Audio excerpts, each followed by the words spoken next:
Good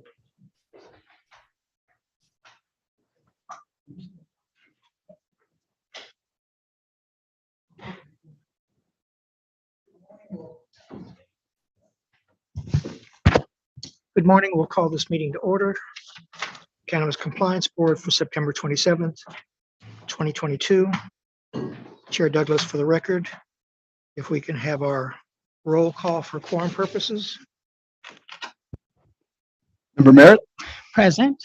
Member Durrett, Here. Member Nylander, Here. Dr. Young, here, and Justice Douglas. Here. That moves us to the first item, public comment. If anyone in Las Vegas wishes to make public comment, please come to the microphone, state your name. Good morning. My name is Chandler Cooks. It's important to consider how the cannabis industry has a more profound burden and responsibility to social equity compared to other industries. The goal of social equity is to ensure that people from communities disproportionately harmed by marijuana prohibition and discriminatory law enforcement are included in the legal marijuana industry. It's clear the misery of the drug war has been disproportionately tossed on people of color and continues to devastate entire communities. Luckily for Nevada, marijuana is no longer a Schedule I substance, but the decades of arrests, convictions, and incarcerations from cannabis-related crimes have inflicted structural and financial and emotional harm on areas all throughout Nevada. But the CCB's adopted social equity initiative aims to remedy these injustices. The idea that a new, extremely lucrative industry comprised largely of white males selling a drug that many people of color, including myself, have been arrested and incarcerated for is seen by many as an injustice. How can we stop creating unnecessary burdens for each other? How can we make our individual and collective voices heard? These are just some of the questions that I feel is crucial to ask as they result in actions that can benefit all. A cannabis company owned by a social equity applicant is uniquely vulnerable to big businesses and bad faith. Wealthy investors looking to take advantage of the breaks built into the system for these disadvantaged communities. State regulators must remain vigilant to this practice and create safeguards to discourage dishonesty and maintain the ownership outlined in the company's original operating agreements. The use of people of color to obtain a license, but then have no meaningful participation is fertile ground for corruption and unequal treatment of individuals. The culture of colonialism doesn't go away when those social equity laws aren't consciously inclusive or diverse. I'm noticing social equity colonialism rear its ugly head in the predatory operating agreements that easily leverage ownership and control away from social equity applicants. This reflects the deeper system in which the privileged takes advantage of the disadvantaged for economic gain. One of the biggest challenges for a social equity operator is simply lack of knowledge or experience in cannabis or white-collar business. Knowing this, privileged operators sometimes take advantage of social equity applicants' lack of knowledge by gaining their trust while doing the bare minimum and offering bullshit in order to progress their more ambitious agendas for expansion and ownership. The idea of setting policies and operating agreements and giving bare minimum rewards reflects systems of control that may offset fears of losing privilege or power. More disturbingly, it reflects a fundamental disbelief in social equity applicants themselves and says more about the privileged players' need to marginalize and devalue the social equity applicants' contribution to the partnership. My focus is on assuring social equity applicants are seen and heard during this process. My mission is to provide equal access for cannabis businesses and promote economic empowerment for communities of color by creating policy considerations, social programming, and outreach initiatives to achieve equity for the communities most affected by the war on drugs. I believe this work is timely and will give policymakers a roadmap to leveraging the Nevada cannabis industry to create new minority-owned businesses, thousands of jobs, and substantial tax revenues to strengthen Nevada communities. Now, I certainly don't have all the answers and will no doubt make mistakes on the path to improvement. But as we watch the evolution of Nevada's cannabis social equity program and learn more about the imperfections, we all have an obligation to work for change. Thank you.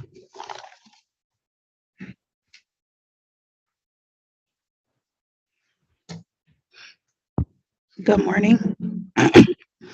My name is Rachel Lee, and my company is Sunflower Compassionate Company. I want to say thank you to the Cannabis Compliance Board and the entire staff that works tirelessly to make Nevada State a safe place to consume cannabis through the metric seed to sell system. Being that word on the street that not only here in Nevada, but across the world, we are seeing a growth of a drug called fentanyl placed in our communities, including the schools. I had to hear my cousin cries as she lost her son who had access to fentanyl that was placed in the schools, and I had the luxury of being able to sing at his funeral. So for the Cannabis Compliance Board to go through the process of making sure cannabis is safe and the things that needs to be spoke of as far as remediation is placed on there, I really commend you and all the people that have involved, including the investigators. I have one quick funny story, real quick, to ask where do they come up with the numbers when they're charging the license holders with their charges? That's kind of high. I'm hearing fines of like $150,000 and that sort. But anyhow, I stand here with this truth about myself, and it's really uncomfortable. I don't like talking about it because it it gets me upset every single time. But I'm no longer in that place of being afraid to talk about it due to an organization, several organizations that are online, called Recovery Road Online and gamblersinrecovery.com. So this is my truth. In 1994, I was arrested while at the Las Vegas Club Hotel and Casino. I was charged with a drug trafficking crime. I never sold drugs in my life. Not too shortly after, I had to go to court, and I was given a public defender. And the public defender said, "Don't worry, you don't have to worry about going to jail. All you have to do is say that you are guilty, and we'll see about getting you probation." And I always wondered, why would I say that I'm guilty on something that I did not do? It's not a secret that Las Vegas was once called Mississippi of the West, and racist acts was performed here. I grew up in a community called the West Side, and the projects that we were secluded to were called the Herbert Gerson Projects. During these times, if you were caught across the tracks, there was consequences that had to be paid. I remember as a teenager seeing a teenage boy with his arms stiff, and he was dead in the uh, same school that the Andre Agassi Preparation Center. This kid was dead, and we all wondered why was this kid naked in this at the time. It was just a plain little lot, dirt lot.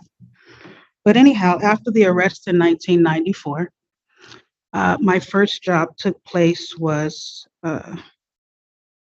Circus Circus. No, I'm sorry. After the arrest in 94, my first job that I took place at was Toys R Us. I had two children at the time, so I wanted to work. It only took Toys R Us a couple of months to fire me, and I take that as they were looking at seasonal work. After Toys R Us had fired me, I applied for a job at Circus Circus. I'm going to go and read my notes because I'm getting off here, okay? So on April 24th, 1994, I was arrested while at the Las Vegas Club, because Las Vegas Hotel and Casino. I was charged with drug trafficking. I was 19 years old and never sold drugs in my life. Not long after the court date came and the public defender reassured me that I would not have to face jail time, I pled guilty. Without any proper counsel, I was convinced as a 19-year-old child that I had done something wrong. I was led to believe that if I pled not guilty, that I can be sentenced. If I pled not guilty, that I could be sentenced to prison. I was reassured that if I go with the plan, all I would have to do is community service, and was placed on probation. I did community service at the Andre Agassi Boys and Girls Club, the same location where I was able to receive schooling from the CEIC. What Las Vegas Metropolitan Police Department did not know that I was in fact still completing high school. I was still in high school, but through adult system, something called adult education through CoStar. I was attempting to receive my diploma through school for adults who had aged out. At this time, I was taking my daughter to a school. She was only 5 years old, and the school was called Economic Opportunity Board Head Start. I was walking my daughter to school, and then I would get on the bus with my son and take my son with me to school. And as he sat in the nursery, I got my education. After school was over, I would get my son, get back on at the time called the cat bus, and return to pick up my daughter. At the age of 19, I had A's and B's. So shortly after I did graduate with the diploma, I applied for jobs. 6 months and a day later, to be exact, I was hired for my first job, Toys R Us. But not soon after, the season help was no longer needed. I was then fired. My second job landed was Circus Circus. I was hired on 4/11/1995 and terminated on 4/17/1995. My third job was Lots of Fun. I was hired on 10/21/1995 and terminated on 10/25/1995. My fourth job was a kitchen worker at the Harris and Caesars Entertainment.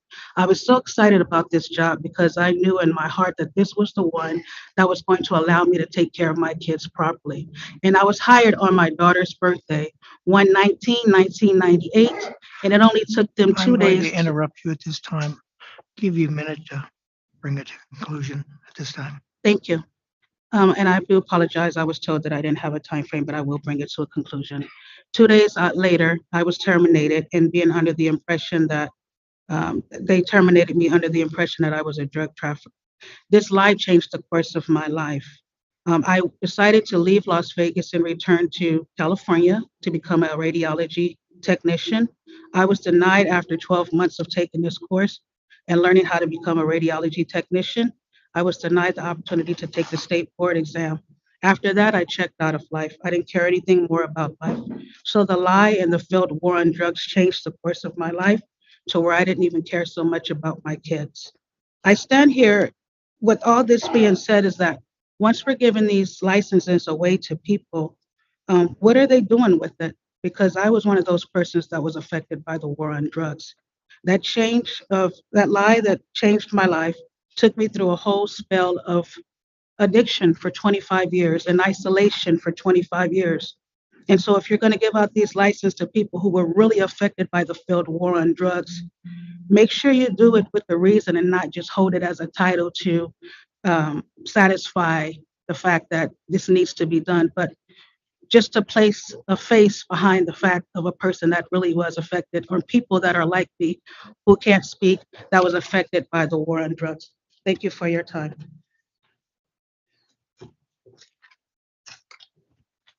Additional public comment.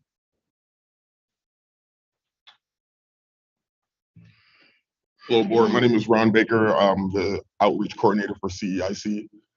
My specific job is to be in the community working with legacy people that are working to get into this industry. And I say legacy because I really get tired of hearing the word illicit or black market. This is no longer a Schedule I substance, so we act as if everyone here is looking to make a profit, which everybody behind me is looking to make a profit. So I would really love we can stop calling it an illicit market or black market, because I'm really pushing for legacy to legal market, because everybody behind me is on the legacy market. Everyone that's in jail is on the legacy market. Before we got these licenses, they were on the legacy market. So we really have to stop using these terms to really, kind of place people way back in the time to where Chandler and Rachel are speaking about. Because people like me, I'm still on the legacy side. I have a product that will do great in every single one of these consumption lounges, but I'm still considered legacy or, illicit, like you guys like to call it. So my product is a weed smoothie, which will go great, but I'm on the legacy side. So I either have the option of keeping it in a trap hand to hand, or I can take it on the legal side. So it's up to you guys to stop pressuring people to call me illicit and legacy or, black market, because I'm really working to go on the pipeline from legacy to legal. Thank you. Additional public comment in Las Vegas. Yes, sir. Good morning. My name is Dr. David Fuhr. I'm with Fuhr Research Laboratories out of Mississippi. I had submitted a petition to the board, but it didn't get out of this month's agenda. So it's on next month's agenda. Sorry about that. We thought we made the 15-minute deadline or 15-day deadline. But anyhow, what I'm here to talk to you about this morning is that there's a new technology in controlling waste for your cannabis. We developed this. It took us a little over a year. We have information. And what my petition is all about is amending the rule of 10.08, I believe it is, on waste.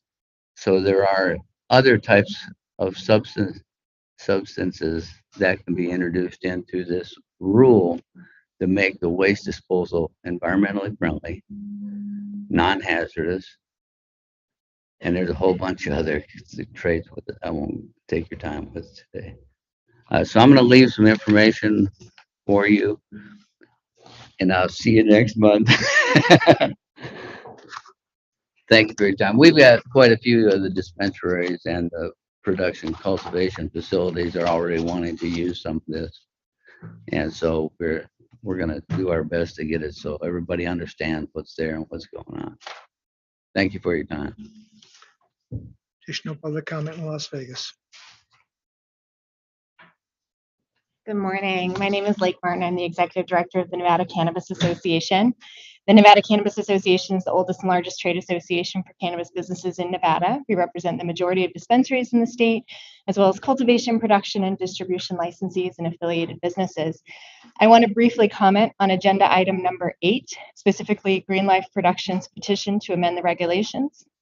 Green Life Productions is an NCA member and a leader in our industry. We appreciate that they're taking the lead and pushing for these regulatory changes to clearly permit cultivators to use composting and mulching. These types of sustainable growing practices should be encouraged, and we support GLP's petition. Thank you. Additional comment in Las Vegas.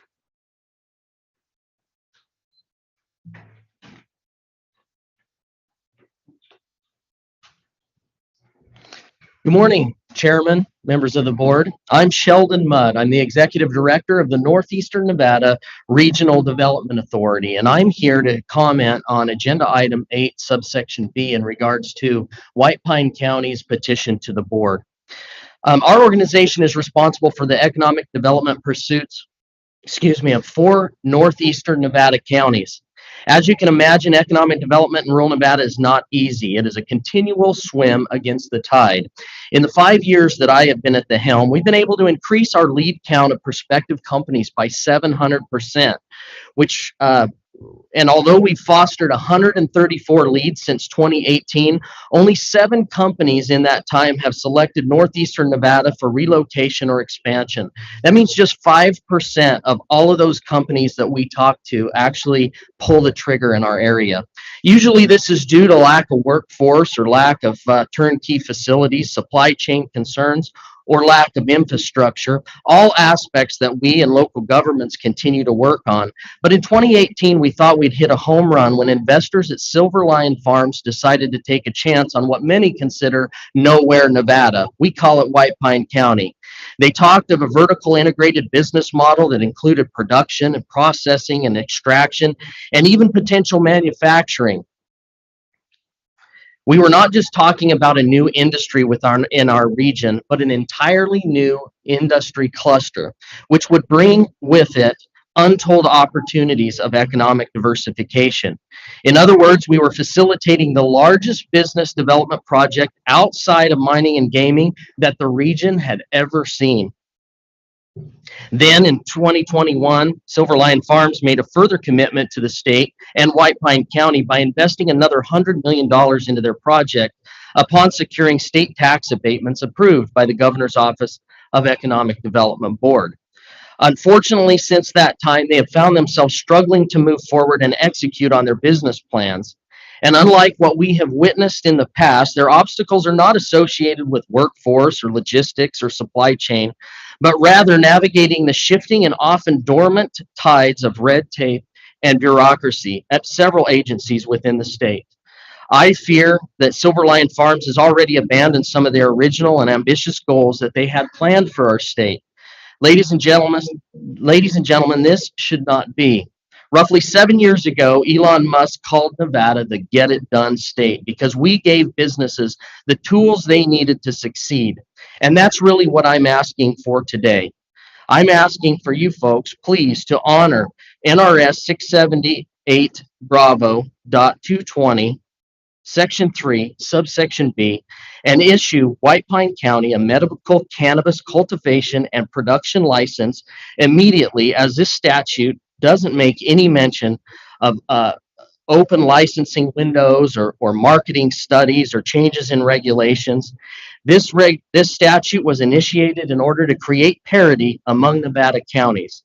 So please, I urge the board to move with expediency, authorize these licenses, establish equity for White Pine County, provide opportunity for Silver Lion Farms and other businesses that are operating within that county, and allow rural Nevada a chance to realize its economic potential, as we are seldom afforded opportunities like the one we have before us. Thank you, folks. Additional comment, Las Vegas. Good morning, Cannabis Compliance Board. Good to see your faces again. My name is Nicole Bafong, and I am a cannabis patient and advocate. I'm representing Minorities for Medical Marijuana and the Chamber of Cannabis today. I would like to thank you for hosting a roundtable discussion last week with industry stakeholders. Knowing that this board has an invested interest in hearing from the community is very promising. We look forward to continuing to participate in an open and transparent dialogue to help make Nevada the elite cannabis destination of the world. I'm here today to ask the board to allow a petition from GLP to go to workshop for further discussion. I've said it before, and I would want to go on record again in support of GLP's clean and sustainable growth methods. I hope that through the workshop process, these definitions will be added so that this hyper-sustainable methodology of growing will be viewed as a gold standard for cultivation of cannabis. Not only does Green Life Productions grow some of the finest cannabis flower in the state, they also provide access to organic produce within their communities. Any cultivator zapping their flower with radiation, claiming to kill microbials, need to take a lesson from GLP. They never have to use radiation on their flower because they are growing, harvesting, and curing the flower in the most natural and organic ways. I look forward to seeing this petition go to workshop and being a part of the discussion regarding this subject matter. Thank you again for your time and consideration. Additional comment. Good morning, board. My name is Christina Ullman. I'm the president and co-founder of the Chamber of Cannabis, Nevada's largest business trade organization, representing companies and professionals who first and foremost respect this plant and would like to build a more conscientious, thriving, and inclusive industry here in Nevada. I want to publicly acknowledge and thank the board for hosting a roundtable with roughly 15 market leaders to discuss the regulations that are hurting the Nevada cannabis industry and desperately need to be revised. This is the first step in building a more competitive market and realistic regulations. The second step is putting it into action. I once heard Governor Sisolak say that the biggest threat to Nevada's tourism is online gaming. So what's the biggest threat to Nevada's cannabis industry? Overregulation and not understanding this plant. As more states legalize adult use cannabis, less people will need to purchase it in Nevada. That is, unless we have products far superior to any other state. Today, the company in Nevada that grows the highest quality flower and is one of the most involved in the community has had to pay over $40,000 in time and effort billing for the CCB researching their clean organic grow practices. And we respectfully ask to stop this madness. Let's use GLP as an example of what every company should strive to be like and discontinue charging them any additional time and effort billing. Thank you. Additional comment.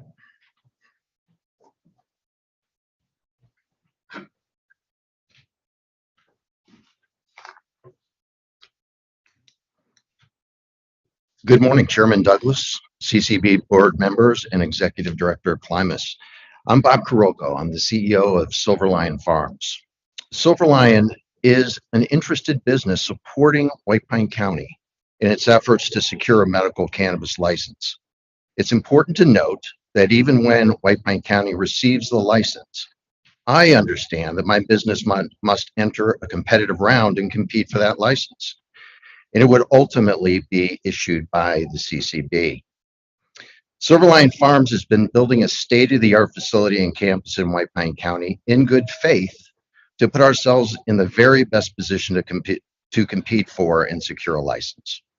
The problem is that White Pine County has yet to be awarded a license by the CCB, even though it is guaranteed one by state statute.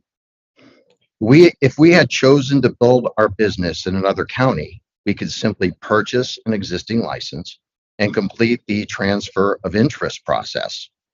And I have already identified 3 sellers that are willing to sell their license to Silverline Farms. But because state law doesn't allow transfer between counties, this avenue is also not available to Silverline Farms because we chose to build our business in White Pine County. White Pine County is completely shut out from economic diversification, even though the law, NRS 678B.220, was specifically written to ensure that rural counties would be treated on an equal footing. White Pine County is currently not competing on that equal footing within the state of Nevada. And Silverline Farms, being an emerging business, having chosen White Pine County's issue becomes Silverline Farms' issue. White Pine County petitioned this board back in February to enforce the shall language, and from my experience with multiple legal issues in my career, that's about as strong as it gets, that word shall, in terms of legal terms. But no action has been taken for reasons I do not understand. And there has been wholly insufficient follow-up by the state, even though White Pine County has been resolute in its pursuit of the license. Again, Silverline Farms understands that even should this issue get resolved and White Pine County receive the medical cannabis license, Silverline Farms must compete for that license with other interested parties in the county. All we've been asking for is that Silverline Farms be given the opportunity to compete on a fair footing. Right now, by virtue of choosing to build our business in White Pine County, unfortunately, we're certainly not competing on that fair footing, and we can't be issued nor buy an existing license. I'm asking this body to do the right thing and open a licensing ground for a medical license in White Pine County, something that White Pine County and Silverline Farms believes the CCB and the state has a state mandated requirement to do. It's been a year now. It's actually been 14 months. And every day this matter remains unresolved is another day that White Pine County is disenfranchised from economic development in the state, something that the Nevada state legislature took specific steps to prevent when it crafted NRS 678B.220. Chairman Douglas and the CCB board members, please fix this.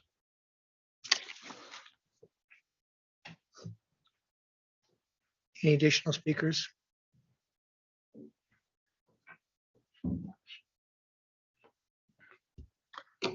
Hello, my name is Will Adler, and I am here as the principal of Silver State Government Relations, representing the Sierra Cannabis Coalition. I was the presenter of the White Pine County petition. I just wanted to, first reach out to everyone and first thank Chairman and Member Durrett of the Cannabis Compliance Board for having an economic roundtable with the industry. That roundtable was very successful in vetting a lot of the issues, and now I wish to go forward and fix some of those issues as well. And just a lot of the efforts and a lot of the things we were asking for were the actions of the board to continue and to see further actions come forward.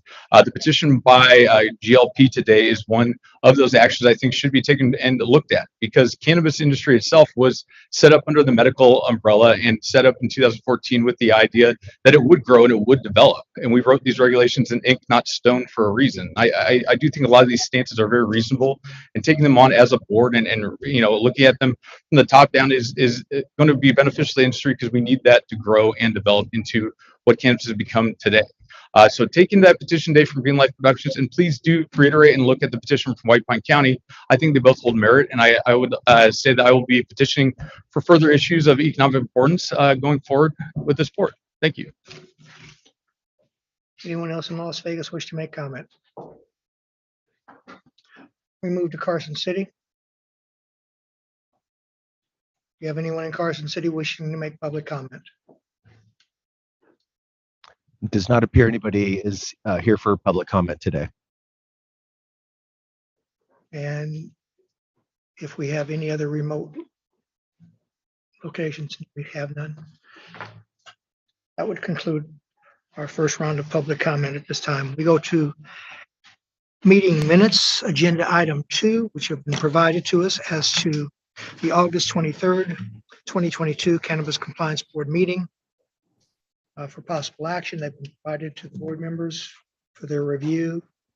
And so we need a motion for approval or corrections or changes.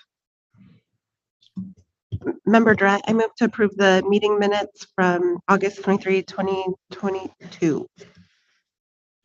We have a motion for approval. Do we have a second? Member Merritt, I second. It's been moved and seconded for approval of the minutes. Any additional discussion as to the minutes or corrections? Hearing none, all in favor, please say aye. Aye. Aye. Aye. Aye. Motion carries unanimously. We move to item number 3, consent agenda. We have approval to proceed with disciplinary actions, items 1 and 2 for presentation. Thank you, Chair, and staff will be requesting that we pull from the agenda, agenda item 3A, number 2. So proceeding with just 3A1. Now, item 3A1 on the agenda concerns a complaint for disciplinary action, and pursuant to NRS 678A-510, the Attorney General has reviewed the violations and has recommended proceeding with disciplinary action. As usual, I'm requesting the board's approval to proceed with this disciplinary action, and if approved, I will then authorize service of the complaint. As to respondent A, the complaint will allege violations of NCCR Regulation 4, NCCR Regulation 6, and NCCR Regulation 10. With that, Chair, I'll turn it back to you. We've been appraised as to item number 3A1. If we can have a motion for this to go forward and have service. Member Durrett, I move to approve service of disciplinary action against respondent A under the consent agenda, item 3A. We have a motion. Do we have a second? Member Merritt, I second. It's been moved and seconded. This meets statutory requirements for authorization pursuant to Nevada revised statutes. Any additional comment? All in favor, please say aye. Aye. Aye. Aye. Aye. Matter carries unanimously. As was indicated, item A2 is off this time. That would take us to B, conditional approval of a request for transfers of interest. We have one item, Wellness Connection of Nevada LLC. Great, and I would just, Chief David Staley is performing his civic duty today. We have in his stead Rachel Branner from the CCB. And so I'd like to welcome Rachel, and like to introduce you, and go ahead when you're ready. Thank you, Director Klimas, Chair Douglas, members of the board. For the record, I am Rachel Branner, Compliance Audit Investigator 3 for the CCB. Item 3B1 is a TOI application by Wellness Connection of Nevada, LLC. CTOI number 22010 was filed for approval of an internal divestiture of ownership of one existing owner to 3 other existing owners pursuant to a settlement agreement issued in Clark County District Court. While staff did identify an area of concern regarding tax compliance issues, the CTOI investigation has only yielded a limited review, and this area of concern will be fully reviewed during the full TOI application investigation at a future date. With that, Chair Douglas, I turn this item back to you. Thank you. Any questions as to that report at this time?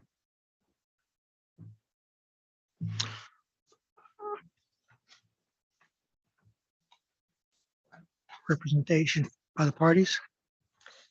Morning, Chair Douglas, members of the board, Director Climas, Melissa Waite with the law firm of Dickinson Wright. I'm here today representing the applicant, Wellness Connection of Nevada LLC. Also present via Zoom is Wellness COO Robert Lally, and standing next to me is Matt McClure. He's the general manager of Cultivate and oversees all the operations here in Las Vegas. I believe Jody Ghanem and her counsel are also present in the audience here in connection with this transfer of interest. We would respectfully request approval of this transfer. As you know, it's a transfer of interest among these existing members. We would like to thank Rachel for introducing our item, Chief Staley and Investigator Mosley for assisting us with the conditional transfer of interest process. And we're here to answer any questions you might have. Thank you.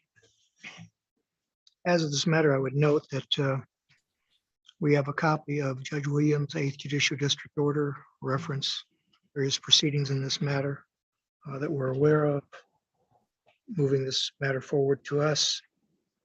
Additionally, there's a note about tax. I think our folks doing the background take a look at that if it's of concern or something that we just need to know.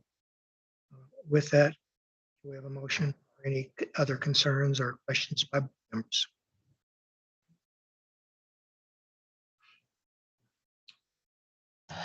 Member Drat, I move to approve the consent agenda item 3B, the transfer of interest relating to Wellness Connection of Nevada. We have a motion for approval. Do we have a second? Member Mayor, Young, I I'll will second that. Dr. Young wins the race. We have a motion. We have a second. All in favor, please say aye. Aye. Aye. Aye. Aye. Any opposed? Carries unanimously. Thank you very much. Thank you. That takes us to item number 4. Consideration of proposed settlement agreements to resolve disciplinary actions. I understand that the A item has been removed from our agenda at this point. As a Helios, that moves us to B, Cannabis Compliance Board versus Joseph Foley, case number 2022.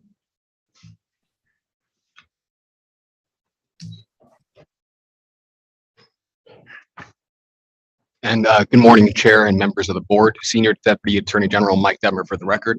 I have the pleasure of presenting for the board's consideration agenda item number 4B. Senior DAG Board Love will present the remainder under this agenda item. As to this particular one, that being 4B, it is a proposed settlement agreement under case number 2022-101 CCB versus Joseph Foley. This matter arises from a disciplinary complaint that was filed and served on the respondent on or about July 6, 2021. The complaint alleges a Category 1 violation for making a false statement to the board, or in the alternative, a Category 3 violation for failing to meet the requirements for the disposal of cannabis.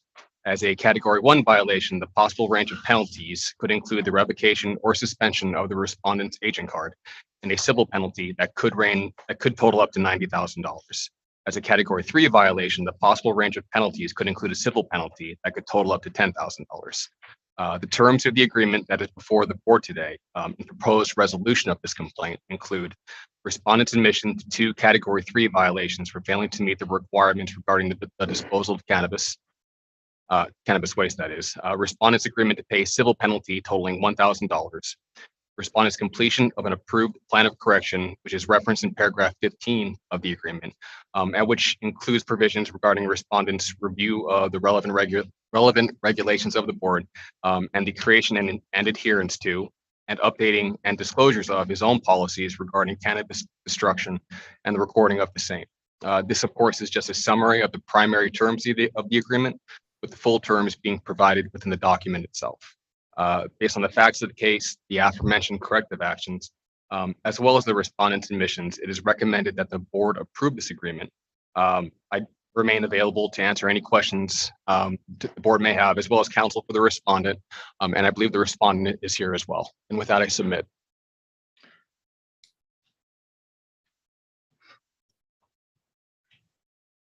We'll hear from our respondent and our counsel this time. Thank you, Chair Douglas. Charles Gentiloni, appearing on behalf of Mr. Foley, who I have standing right beside me. Good morning, board. Members of the board, I think Mr. Detmer hit the highlights of this document that we've agreed to here. I think a good settlement is one that I think one of the judges has told me a long time ago, neither party particularly loves. And I think that accurately describes this agreement. However, the agreement is fair. We appreciate the cooperation from the attorneys and the board. The plan of correction is something that we've already started to work through, Mr. Foley. And with that, I will submit. I, for one, after reading through the initial complaint, I have some concerns, not being privy to mitigation that the attorneys considered or that was offered by respondent. Without that information, I'm not willing to accept it this day. That's me. I would like to either hear on the record as the mitigation, looking at what occurred, because it is very concerning that was occurring. I don't know enough, which is what bothers me, to say this is a proper resolution. I don't know what our other board members feel, if I'm the only one. So other board members, if you wish to weigh in at this time. I have a question about how the settlement agreement would work. The plan of correction would need to be completed by Mr. Foley, and then the state would say, okay, this is now acceptable. So it would be subjective in that you could say you haven't met your requirements under the settlement agreement. Senior Deputy Attorney General Mike Detmer for the record. The submission of the POs of the plan of correction, it parallels those with establishing this as well. He's actually already completed the plan of correction. It's been reviewed by CCB staff, and paralleling that process, it was approved by CCB staff. Oh, it was already approved? No, I'm sorry. Yeah, but whether or not they met their burden under the plan of correction, that's already been accepted. Like, okay, you've already put this into place and we're fine. And so now all that needs to be done is to pay $1,000 and then you're done. As far as the plan of correction goes, it included elements which would require his familiarization of the CCB's, and I'm paraphrasing here, the CCB's regulations with a declaration of intent to do so annually. So that would address some of the concerns that were raised throughout the complaint, as well as some of the other factors that are within the POC. So as far as the statements of intentions of correcting the errors, they were in accordance and would satisfy the concerns that were alleged in the complaint. Okay, but could you say, all right, this doesn't meet the requirements under the settlement agreement regarding the plan of correction, so now we're going to go ahead and impose that additional fine of $90,000, or that $90,000 only gets triggered if he doesn't pay the $1,000? The range of penalties that could occur for the violations would be possible for non-compliance with the agreement, which would include the failure to pay the $1,000. It would include the failure to pay the $1,000 and following the plan of correction? Yes. Okay, all right. So then the state has the ability to make a subjective judgment that you haven't followed the plan of correction and impose the full fine. I believe that all respondents would be entitled to due process. So if it came down to a determination as to whether or not there was compliance with the agreement, that may resort in a form of a hearing. Okay. That approach just worries me about because it's not definitive. It's not a specific thing that they need to do to under the agreement. And so the state has the ability to unilaterally say, no, you haven't met this burden. If it was more definitive, then it would be, checking boxes and we'd all know, but the state has the ability to say you haven't met that. Not that the state is planning on being unfair about it. It's just, I think there could potentially be problems with that approach. If it was just a fine amount, then that's specific, it's definitive. But if it's, you have to meet this plan of correction and it's up to the state of whether or not you've met this plan of correction, it may be more subjective. Any other board member wish to weigh in at this time? I will come back to the record. Reading the complaint that was issued in this as to over 100 cannabis and cannabis products that were kind of deemed as waste that were either gifted or provided to employees without charge. City of Las Vegas inspectors coming on the premises being told that certain things had been destroyed and then found them still in place and not having been destroyed in the statements. There's more to it that I'm receiving. So I just don't feel comfortable saying $1,000 fine, be happy and go forward. I don't know, and that's the mitigation. How much is his fault? How much is it the culture of the establishment? Those are my concerns. I don't want to make him out to be a total terrible person at this point, but we have taken action against other individuals. And I'm reading this, and this is worse than what's happened with other individuals. And I don't have enough meat on the table to accept the stipulation. And Chair, Senior Deputy Attorney General Mike Demmer for the record. The chair has requested factors for mitigation. I'm more than happy to provide some of those that were considered when contemplating the drafting of the settlement agreement, if the chair would like. I would like, and one of the things that we're going to have to get into then is putting on something for mitigation in the future so that we understand if we don't have that information. Because we are tasked finally with making the decision, yay or nay, and how much, if at all, revoking. And you're putting us in a terrible bind if we don't know. Understood, Chair.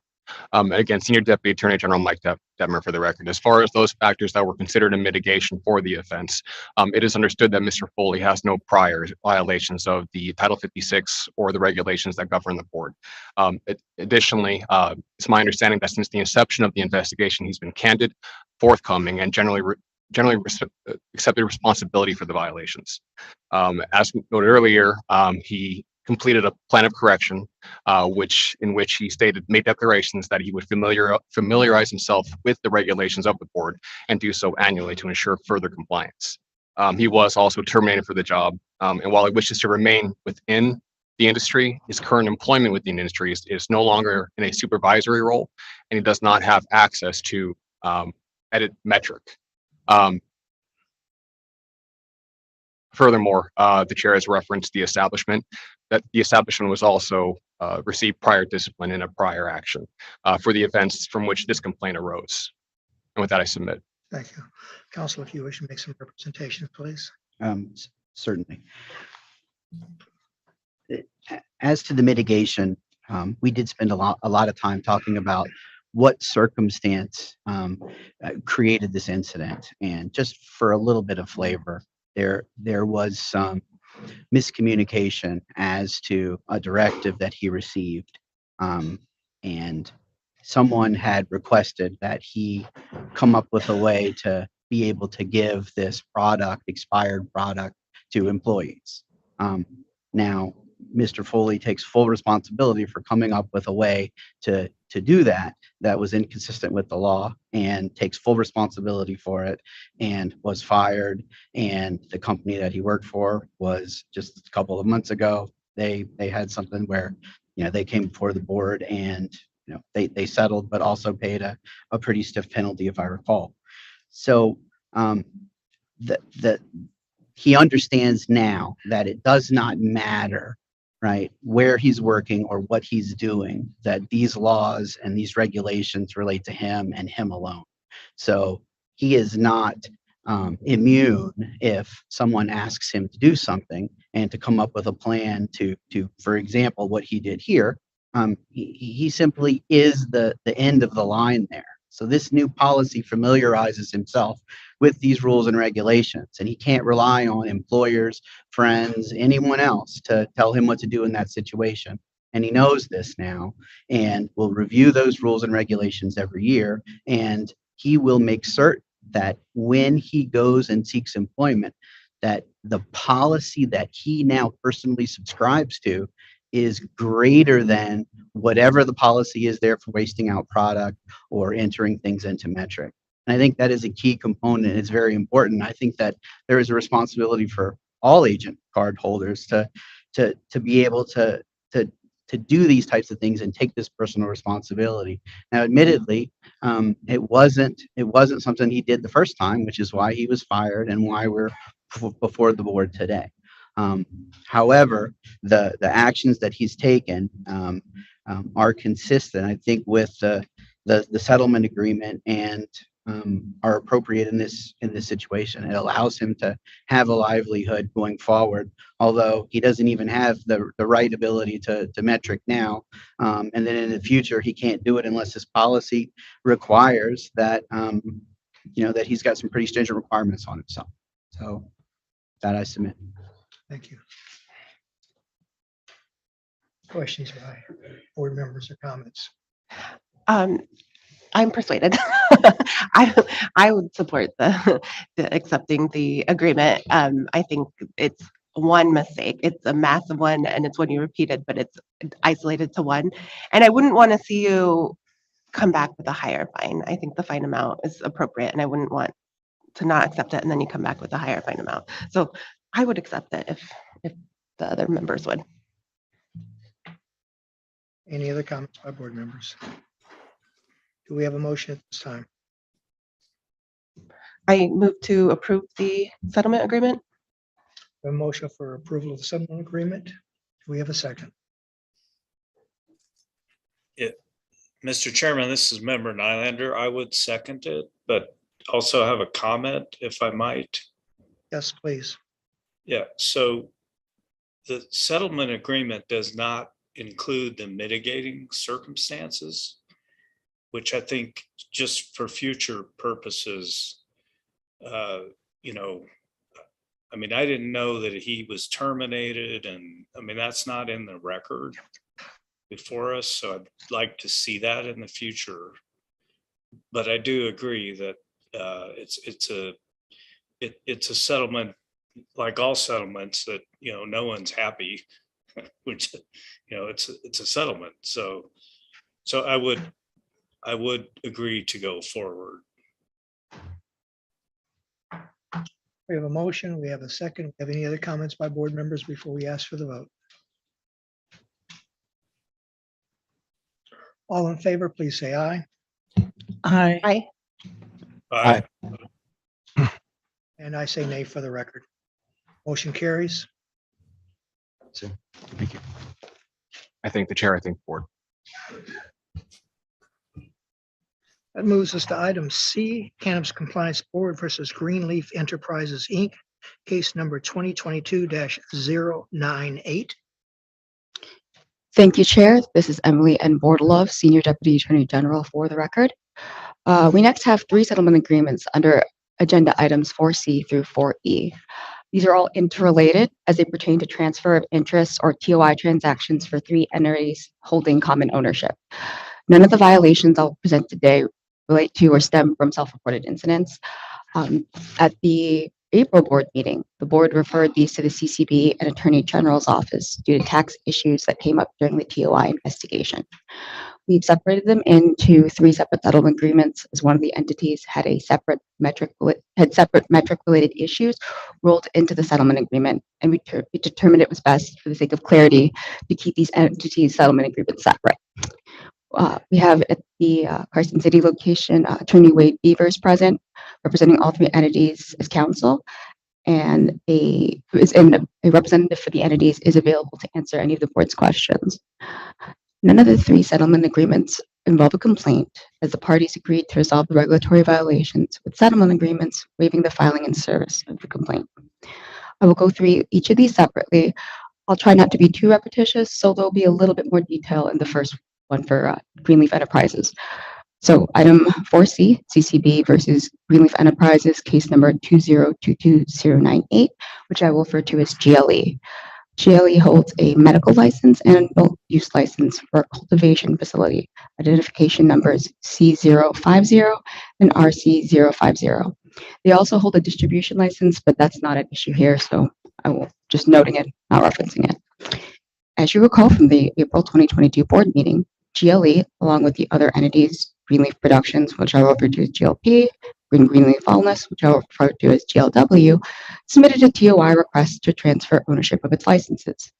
Subject to board approval, GLE, along with the other entities, natural person ownership did not change, but merely redistributed the ownership percentages among the natural persons.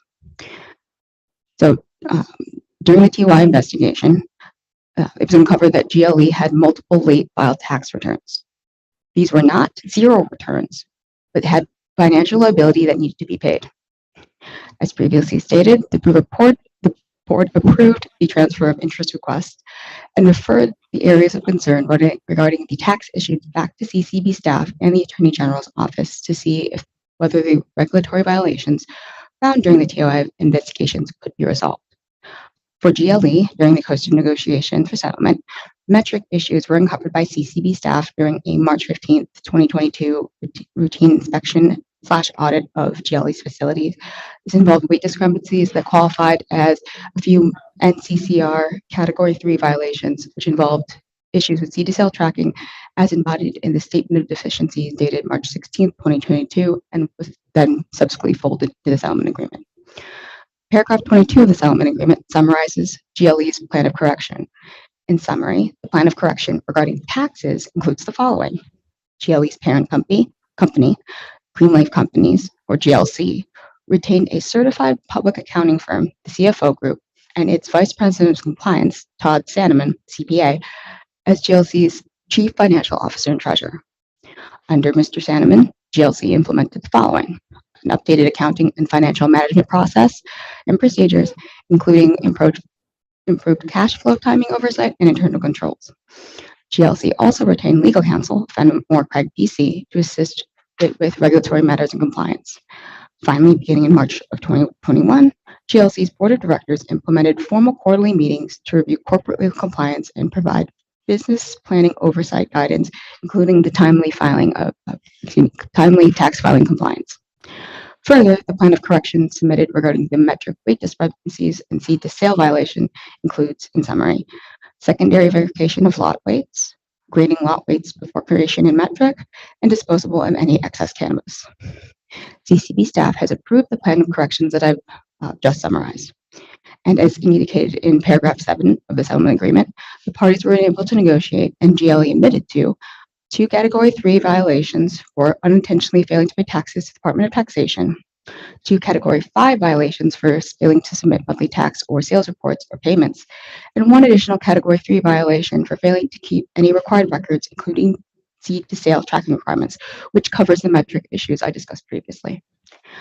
GLE has agreed to accept a formal warning for the first Category 5 violation and pay $25,000 for the 2 Category 3s and 1 Category 5 or remaining Category 5 violation for the tax issues, and $10,000 for the 1 additional admitted Category 3 metric violation. So that's a total of $35,000 within 30 days of approval of this agreement. Regarding tax issues, this is proportional to settlement agreements involving taxes that other establishments had previously. CCB staff agrees that the admitted violations, the civil penalty, the formal warning, and the corrective action taken appropriately address their areas of concern, and that the licensee has been fully advised about and understands the gravity of their mistakes. Therefore, the Attorney General recommends and requests the board approve the settlement agreement for GLE case number 202298.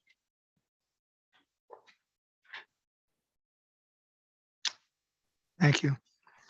Before we take questions, we have representatives from Greenleaf present. Thank you, Chair Douglas. This is Wade Beavers from the law firm of Fenimore Craig on behalf of the respondent, Greenleaf Enterprises. I'm here with my client representatives. Mr. Steve Duke is president and director of Greenleaf Enterprises, and Ms. Tammy Colvett is also a director, and she's the assistant secretary for Greenleaf Enterprises. We substantially agree with Deputy Attorney General Bordelow's summary of the agreement. We think it's a fair agreement. We appreciate staff's ability to work with us to address their concerns, and we ask that the stipulation be approved. And with that, I'll submit. Wish to make any comments as to your correction plan or mitigation?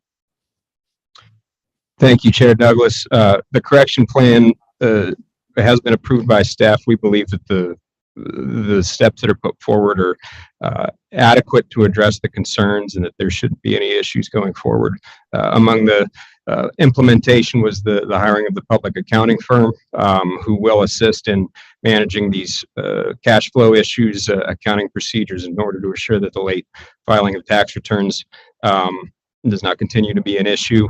In addition, the retention of my law firm, Fenimore Craig, the implementation of quarterly regulatory compliance meetings, not just for this respondent, but for all three respondents to ensure continuing regulatory compliance, we think will have a substantial ability to prevent any sort of issues like this from occurring again. With regard to the metric violations, there have been new procedures put in place that will ensure the weight discrepancies that were noted by staff don't continue to be a problem. And if Chair Douglas or any members of the board have specific questions about that, my clients are happy to respond. Thank you. Board members wish to ask any questions or queries? This is Board Member Nylander. So where is Mr. Reeser? Thank you, Chair Douglas. Member Nylander, Mr. Reeser is currently on a medical leave, and I am appearing on somewhat short notice, so I appreciate the board allowing me to appear on behalf of these clients. No, Mr. Reeser appeared in front of me a million times when I was a gaming regulator. He's a very particular attorney who is very focused on the details of everything. So when I saw that he was involved in this, I thought it looks very much what he would do, because you've now got a CPA firm, you've got a firm that's very historically good at doing compliance. And so that gives me a lot of comfort.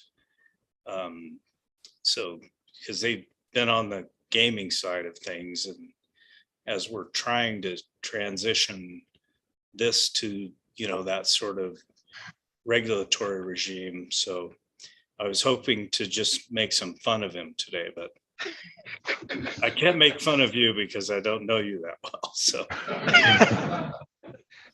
You're welcome to, Member Nylander. We appreciate the comments. and I would say that I do appreciate what the company's done in terms of getting a CPA involved and a firm that has regulatory experience. So that's comforting to me. So that's my only comment, Mr. Chairman. Thank you. Any other board member wish to weigh in? If not, if we can have a motion. Member Dret, I move to approve the settlement agreement under agenda item 4C related to Greenleaf Enterprises. We have a motion for acceptance. Do we have a second? Member Marion, I have a second. We have a motion. We have a second. Any additional discussion? All in favor, please say aye. Aye. Aye. Aye. Aye. Motion carries unanimously. That moves to item D, which is Cannabis Compliance Board versus Greenleaf Production, Inc. Case number 2022-099 for possible action. Thank you, Chair. For the record, Emily Bordelove for item 4D, CCB versus Greenleaf Production, which I will refer to as GLP. So GLP has the same change in ownership structure as GLE, as I noted previously, but GLP holds a medical license and an adult use license for production facility. Identification numbers P041 and RP041. So the TUI investigation noted previously uncovered that GLP had a few late modified business tax returns that were zero returns. However, the law still requires them to be filed. As indicated in paragraph 6 of the settlement agreement for you, the parties were able to negotiate, and GLP admitted to 2 Category 5 violations for failing to submit monthly tax or sales reports and payments, and agreed to accept a formal warning for the first Category 5 violation and pay $5,000 in civil penalties for the second Category 5 violation within 30 days of approval of this agreement. Paragraph 21 of the settlement agreement summarizes respondent's plan of correction, which is identical to the plan of correction regarding the tax issues that was submitted for GLE that we had summarized previously. CCB has approved this plan of correction, as previously noted, and CCB staff, when presented with the aforementioned, took the identical position with GLP as it did with GLE, as I outlined earlier. Therefore, the Attorney General recommends and requests that the board approve the settlement agreement for GLP case number 2022-099. And with that, I submit to the board. Thank you. comments from Greenleaf? Thank you, Chair Douglas, members of the board, Director Klimas. This is Wade Beavers again from the law firm Fenimore Craig on behalf of the respondent Greenleaf Production. Again, we appreciate the opportunity to work with the Attorney General's office and staff to address this. The concerns with respect to this agreement, the separate entity. In this case, the issues did not relate to the alleged metric violations, but to tax returns. Again, and so the mitigate or the compliance plan that's been put in place with respect to this overlaps with the compliance plan. For the first item, the hiring of the public accounting firm, we believe will go a long ways towards addressing management of cash and records keeping, along with the retention of counsel and the quarterly regulatory compliance meetings. Again, we submit that this is a fair agreement. We believe that the compliance plan is appropriate, and we ask that the stipulation be approved as well. And with that, I'll submit. Thank you. Any additional questions by board members or comments as of this item? If not, can we have a motion? Member Durrett, I move to approve the settlement agreement under agenda item 4D related to Greenleaf Production. We have a motion as to 4D for approval. Do we have a second?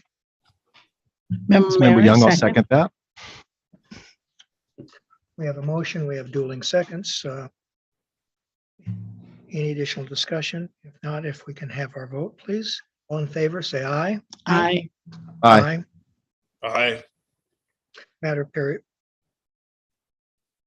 Moves forward unanimously. That would then take us to item E again, Cannabis Compliance Board versus Greenleaf Wellness as to case number 2022-100. Thank you, Chair. For the record, Emily Bordelove. To round this last settlement agreement out, I will refer to Greenleaf Wellness as GLW for the presentation. GLW has the same change in ownership structure as its previous two entities, GLP and GLE. GLW holds a medical license and adult use license for dispensaries, identification numbers D056 and RD056. The TOI investigation, as noted in the previous presentation, uncovered that GLW had multiple late tax returns. To be clear, these were not zero returns, but ones with financial liability that needed to be paid. This is more akin to the occurrences for GLE, the first settlement agreement that we put forth. So given the similarities between GLW and GLE, insofar as GLE's tax violations, the admissions and civil penalties regarding both entities for the tax violations are identical, namely, as indicated in paragraph 6 of the settlement agreement, the parties were able to negotiate and GLW admitted to 2 Category 3 violations for unintentionally failing to pay taxes to the Department of Taxation, and 2 Category 5 violations for failing to submit monthly tax or sales reports or payments. And GLW agreed to accept a formal warning for the first Category 5 violation and pay a $25,000 civil penalty for the remaining alleged violations, which, as noted previously, is the same amount that GLE would be paying so far as the tax violations only. And this would be within 30 days of approval of this agreement. Paragraph 21 of the settlement agreement summarizes respondent's plan of correction, which is identical to the plan of correction regarding the tax issues that was submitted for GLE and GLP. CCB has, as noted, approved this plan, and CCB staff has approved this plan. CCB staff, when presented with the aforementioned, took the identical position with GLW as it did with GLP and GLE, as I noted earlier. Therefore, the Attorney General recommends and requests the CCB approve the settlement agreement for GLP case 2022 or GLW case 2022-100. And with that, I submit. And for the record, any response from Greenleaf as to this matter? Thank you, Chair Douglas, members of the board, Director Klimas. This is Wade Beavers again on behalf of the respondent Greenleaf Wellness. We agree again with the summary provided by Deputy Attorney General Bordelove. This alleged violation is substantially similar to those relating to tax filings in the previous items, and the plan of compliance again overlaps. We believe the business planning and the tax filing compliance that will be provided by the retention of the CPA firm and by legal counsel and by the regulatory quarterly meetings, we think will be sufficient to address staff's concern. We appreciate the opportunity to resolve this matter. We think this is a fair settlement. We request that it be approved. And with that, I'll submit. Any question by board members? Hearing none, if we can have a motion, please. Member Merritt, in reference to agenda item 4E, in consideration of the proposed settlement agreement to resolve disciplinary action for Greenleaf Wellness, Inc., case number 2022100. I have a motion for approval as of this matter. Do we have a second? This is Member Young. I'll second that. It's been moved in second. Any additional discussion? Hearing none, all in favor as to approval of item number E, please say aye. Aye. Aye. Aye. Matter carries unanimously. That will move us to item number 5, request for transfers of interest. First item up is LNP LLC with TOI 21058, C196, RC96 for possible action. Thank you, Chair, members of the board. Once again, for the record, I'm Rachel Branner, Compliance Audit Investigator 3 for the CCB. I am here to present agenda item 5, which consists of 3 transfer of interest applications. Item A is the TOI application by LNP LLC.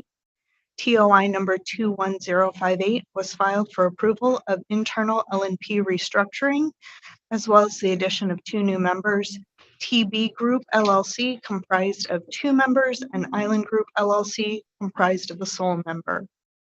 Staff identified an area of concern with TOI 21058 because LNP filed late tax returns with the Department of Taxation 11 times during the last 3 years. CCB staff have provided potential options for the board's consideration to proceed with TOI number 21058.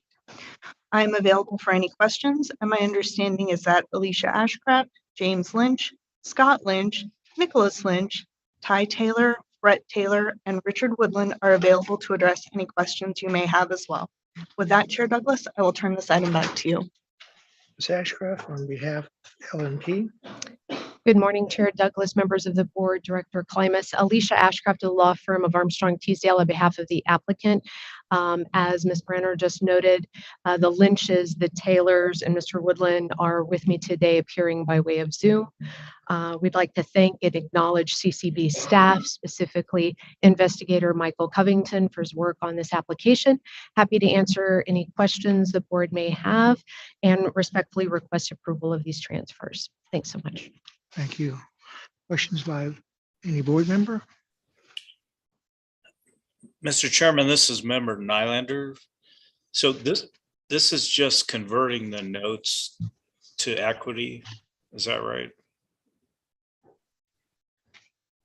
Generally, yes, there's some movement among the entities. The interest was originally held directly by the Lynch's member Nylander, and so that's been moved into an entity, and then yes, the note conversions for the other members.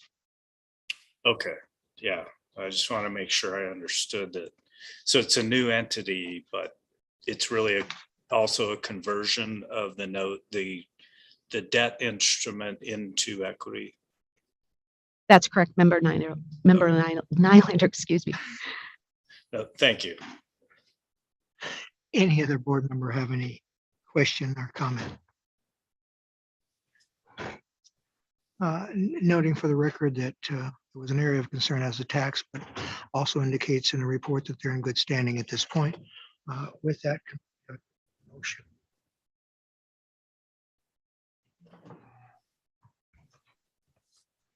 Member Durrett, I move to approve the requested transfer under agenda item 5A relating to LNP LLC. We have a motion for approval. Do we have a second?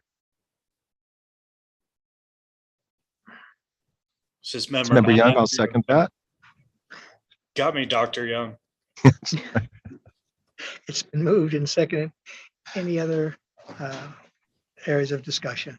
If none, all in favor of approval of TOI transfer, please say aye. Aye.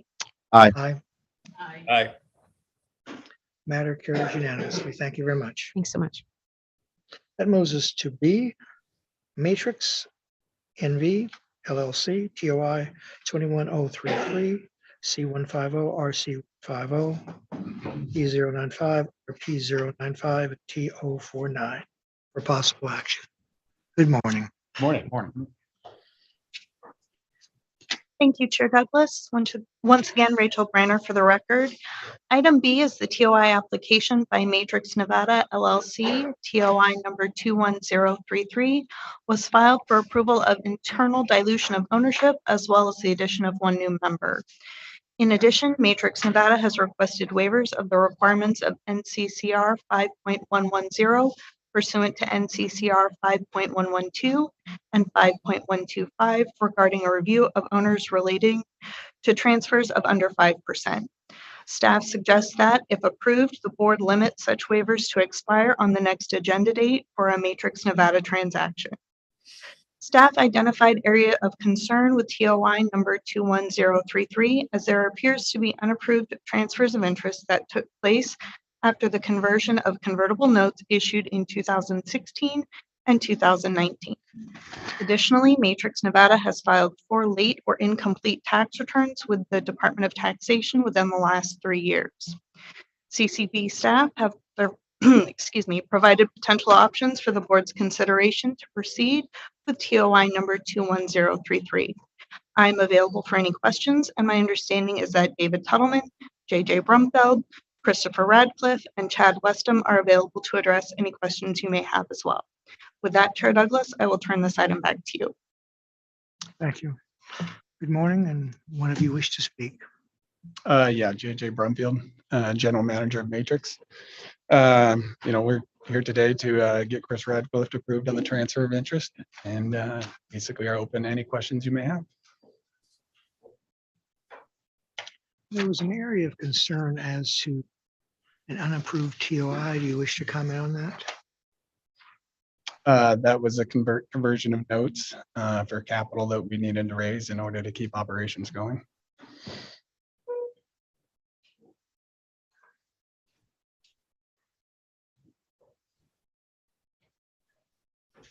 It's something that probably should have come to us.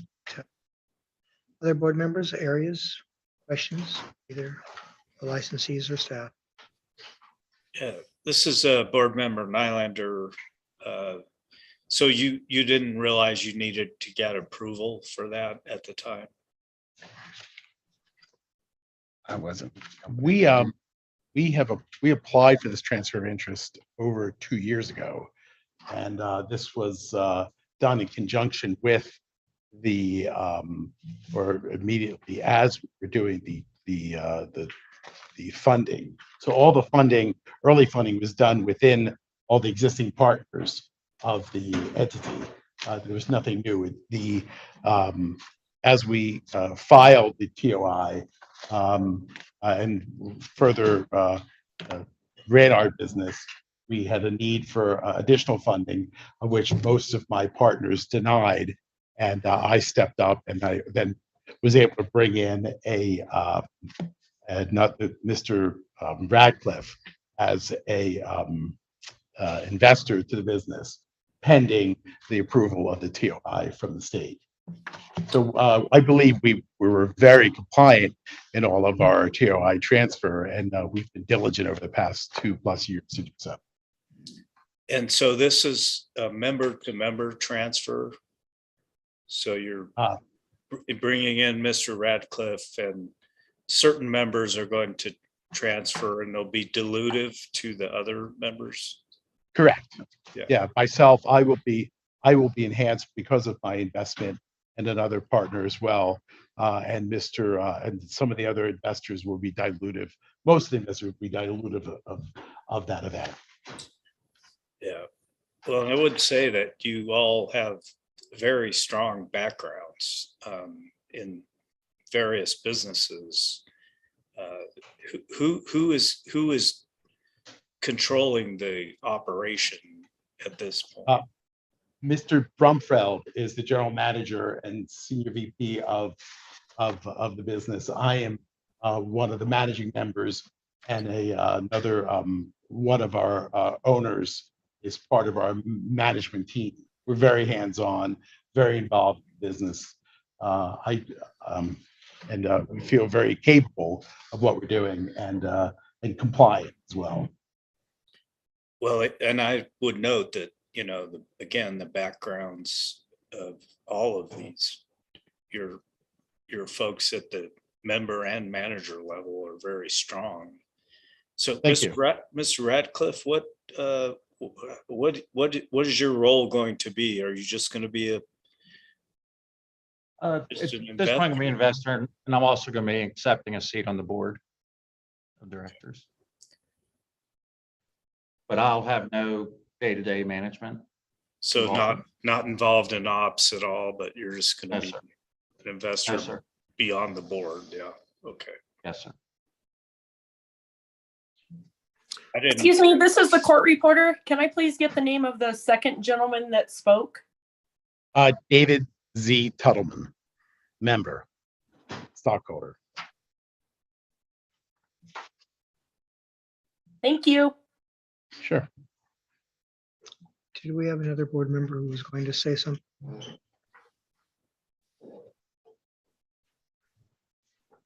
If not, if we can have a motion.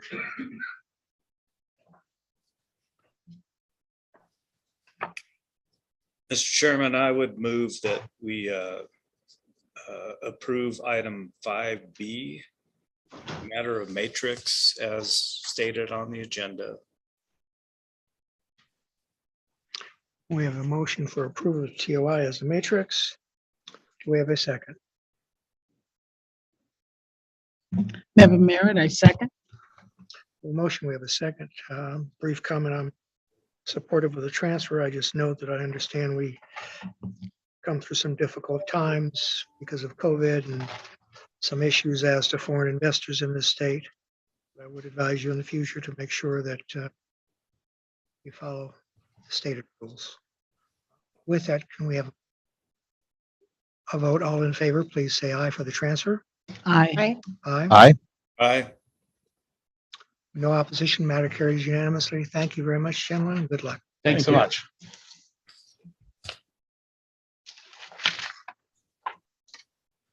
That moves us to item number C, under 5, CPCM Holding LLC.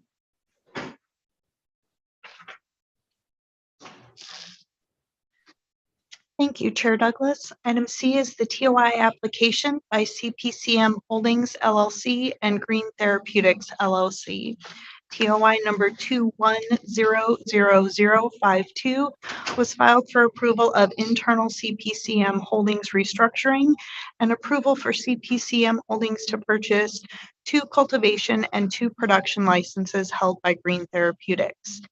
In addition, CPCM Holdings has requested waivers of the requirements of NCCR 5.110 pursuant to NCCR 5.112 and NCCR 5.125 regarding a review of owners related to transfers under 5%.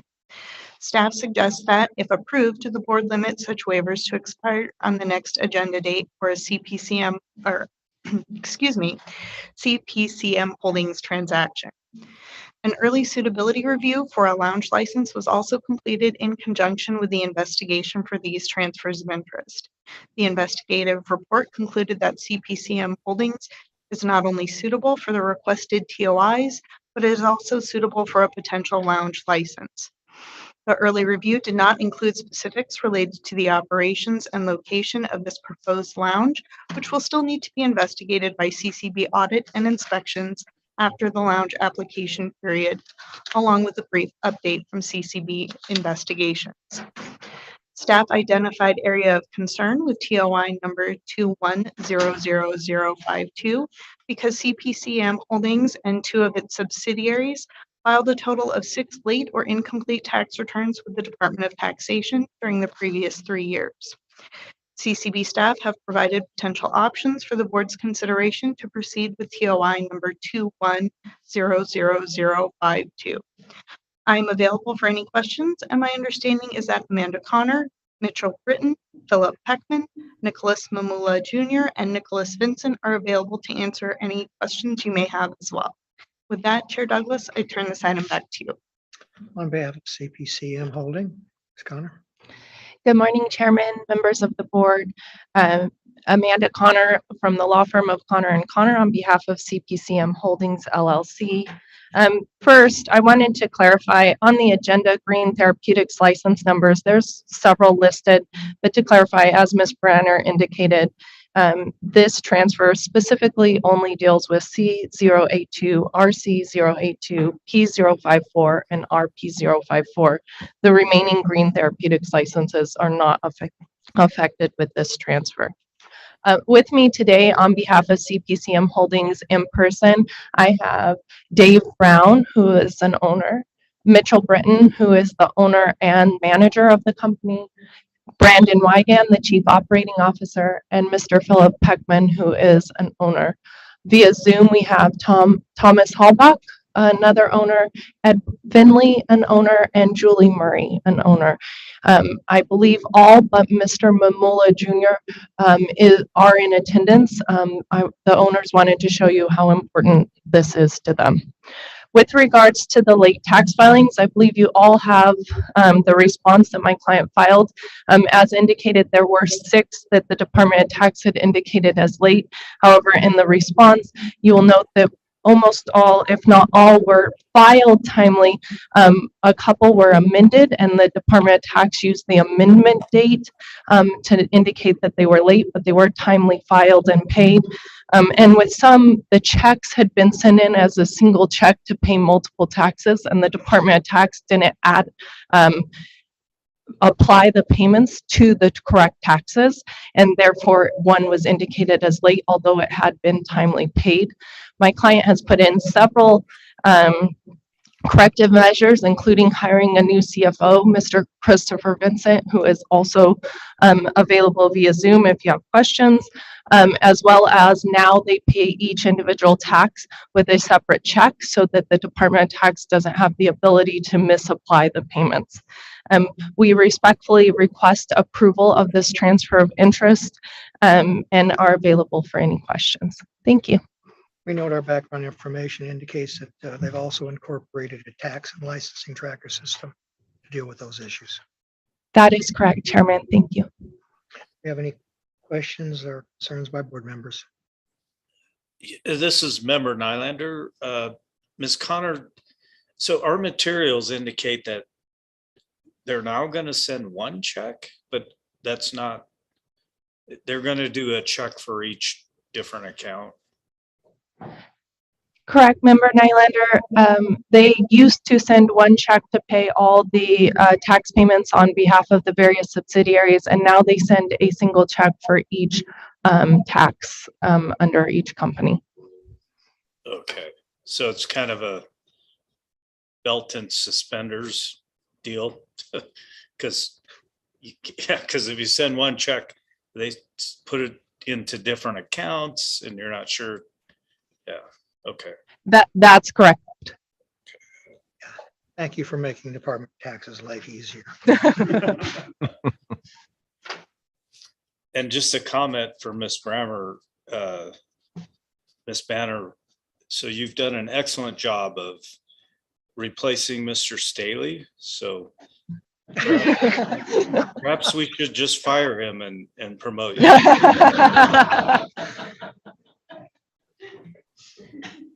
I didn't have any concerns. I think the licensee is, taken corrective action, and everything else looks pretty clean to me. So I'm prepared to go forward, Mr. Chairman. We'll make sure that Mr. Staley gets a copy of those remarks. Do we have a motion for approval at this time?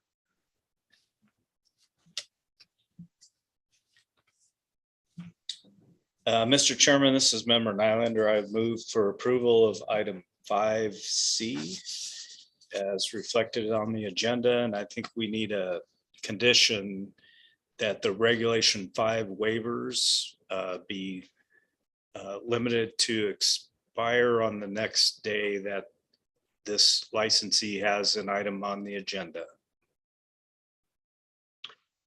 With that context, do we have a second? Member Merritt, I will second.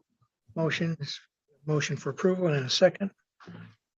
With the conditions, all in favor, please say aye. Aye. Aye. Aye. We have no nays. Matters approved unanimously. Thank you very much. Thank you, and thank you to Mr. Jeff Justice for all his hard work on this. Request for consideration of approval of a management service agreement. That's item number 6 of CN License Code 1 Inc.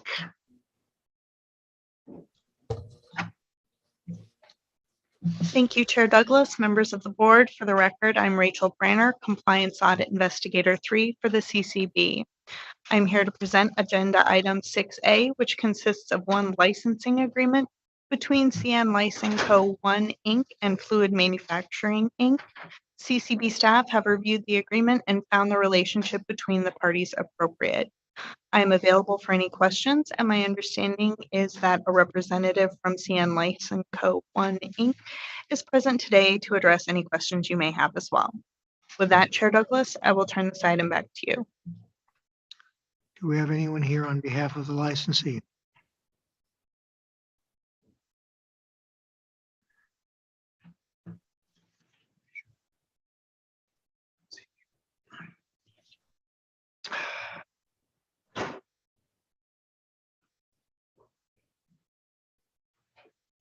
We note the licensee was advised needed to be here for this item.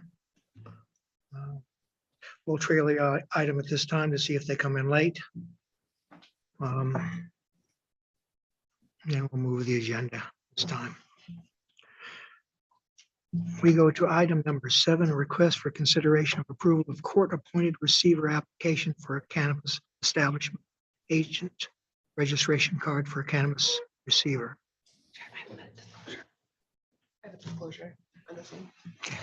Member Durrett, from the record, I'm going to abstain from this matter. Anything related to Harvest Foundation. In the past, I was retained as an expert witness by a firm that represented an adverse party to Harvest Foundation. So I will abstain for any of their matters. Thank you.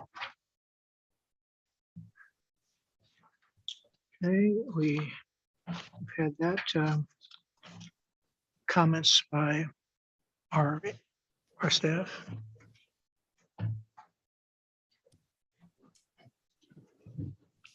Thank you, Chair.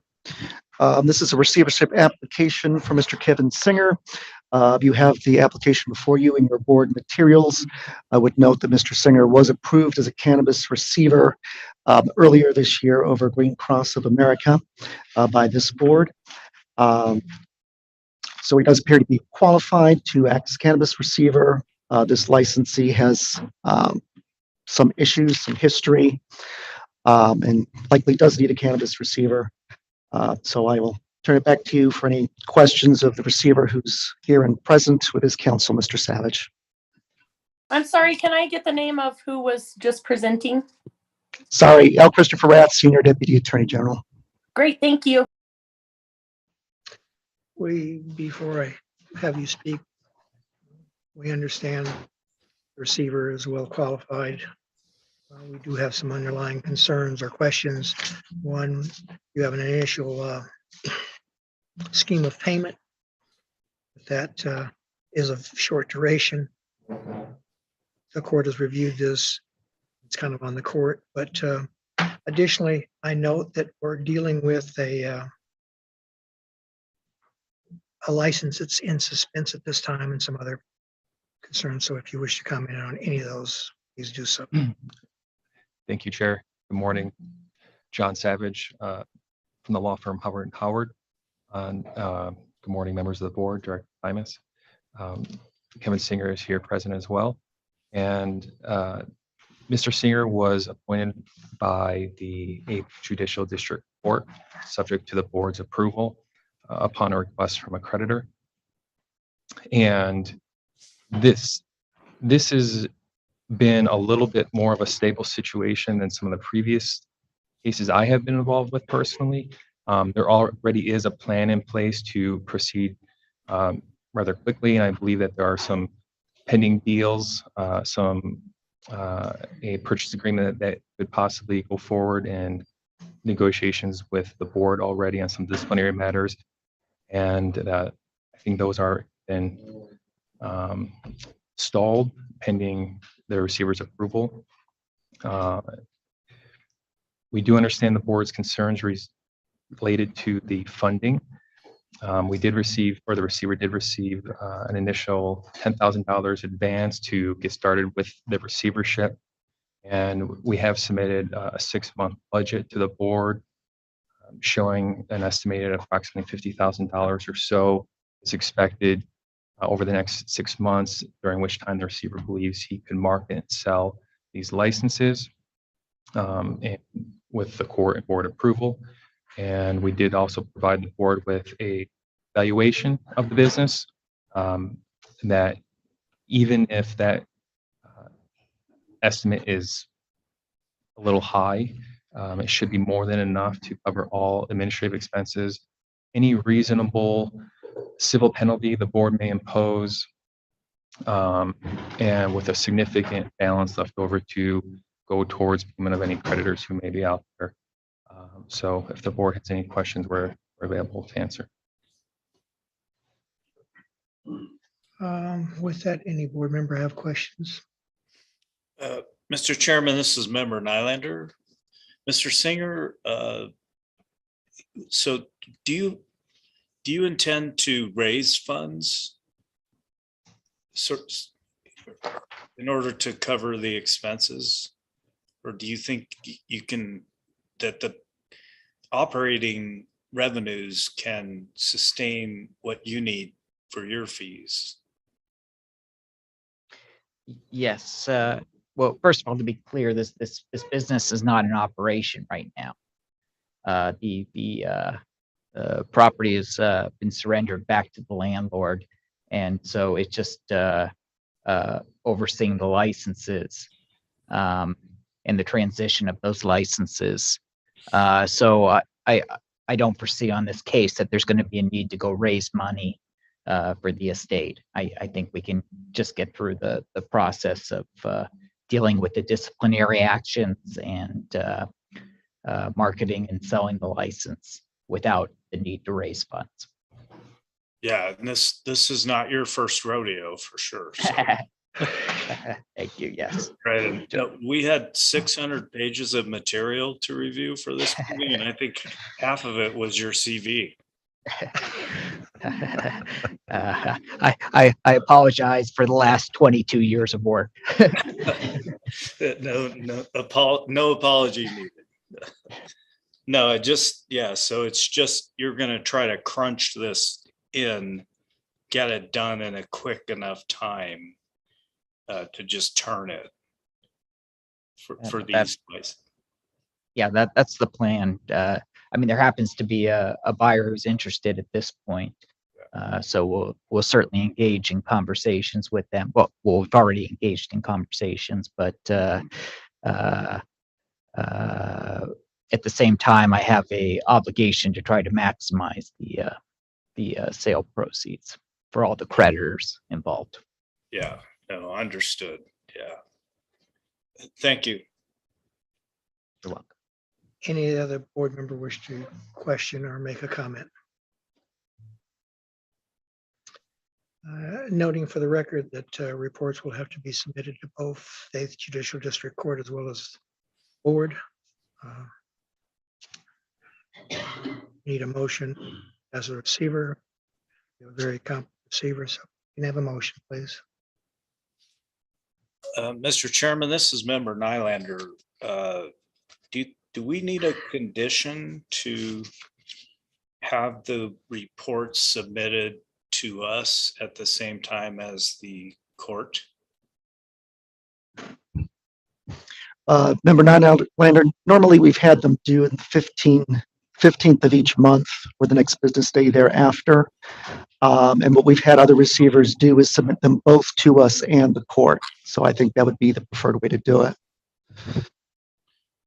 Okay, so thank you, Thank you, Mr. Rath. So I would move for approval of item 7, which is the appointment of the receiver as stated on the agenda, and that we condition it that the reports that are submitted pursuant to the court order also be submitted to us at the same time. Does that make sense, Mr. Savage? For you? Yes, Member Nylander, that will not be a problem. Oh, okay. We have a motion on the floor. Do we have a second? This is Member Young. I'll second that. We have a motion. We have a second. Any other comments or discussion? All in favor, please say aye. Aye. Aye. Aye. Any nays, any abstentions? Member Durrett, are you abstaining? Yes, I'm still abstaining. Thank you. Motion carries. Thank you very much and good luck. Thank you. We appreciate your trust. That moves us to item number 8, petitions filed pursuant to NRS 678A 4601D. Greenleaf Production LLC petitions to request amendments and or additions to regulations 1 and 10.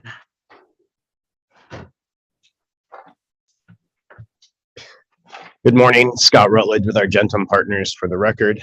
Thank you to the board for hearing our petition this morning. Thank you to Director Klimas and the staff for reviewing.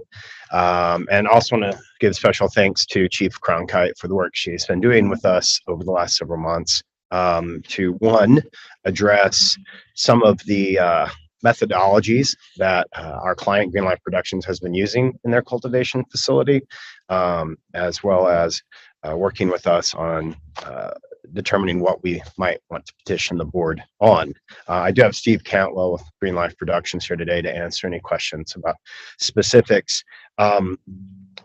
We could get a lesson from Mr. Cantwell today on some of these sustainable growing practices, and he could walk you through that process. But one of the things I think we'd like to do is request that maybe we move to a workshop on these items if that's appropriate, because we think there are some other folks in the industry that we've had conversations with that are interested and curious and have some suggestions as well.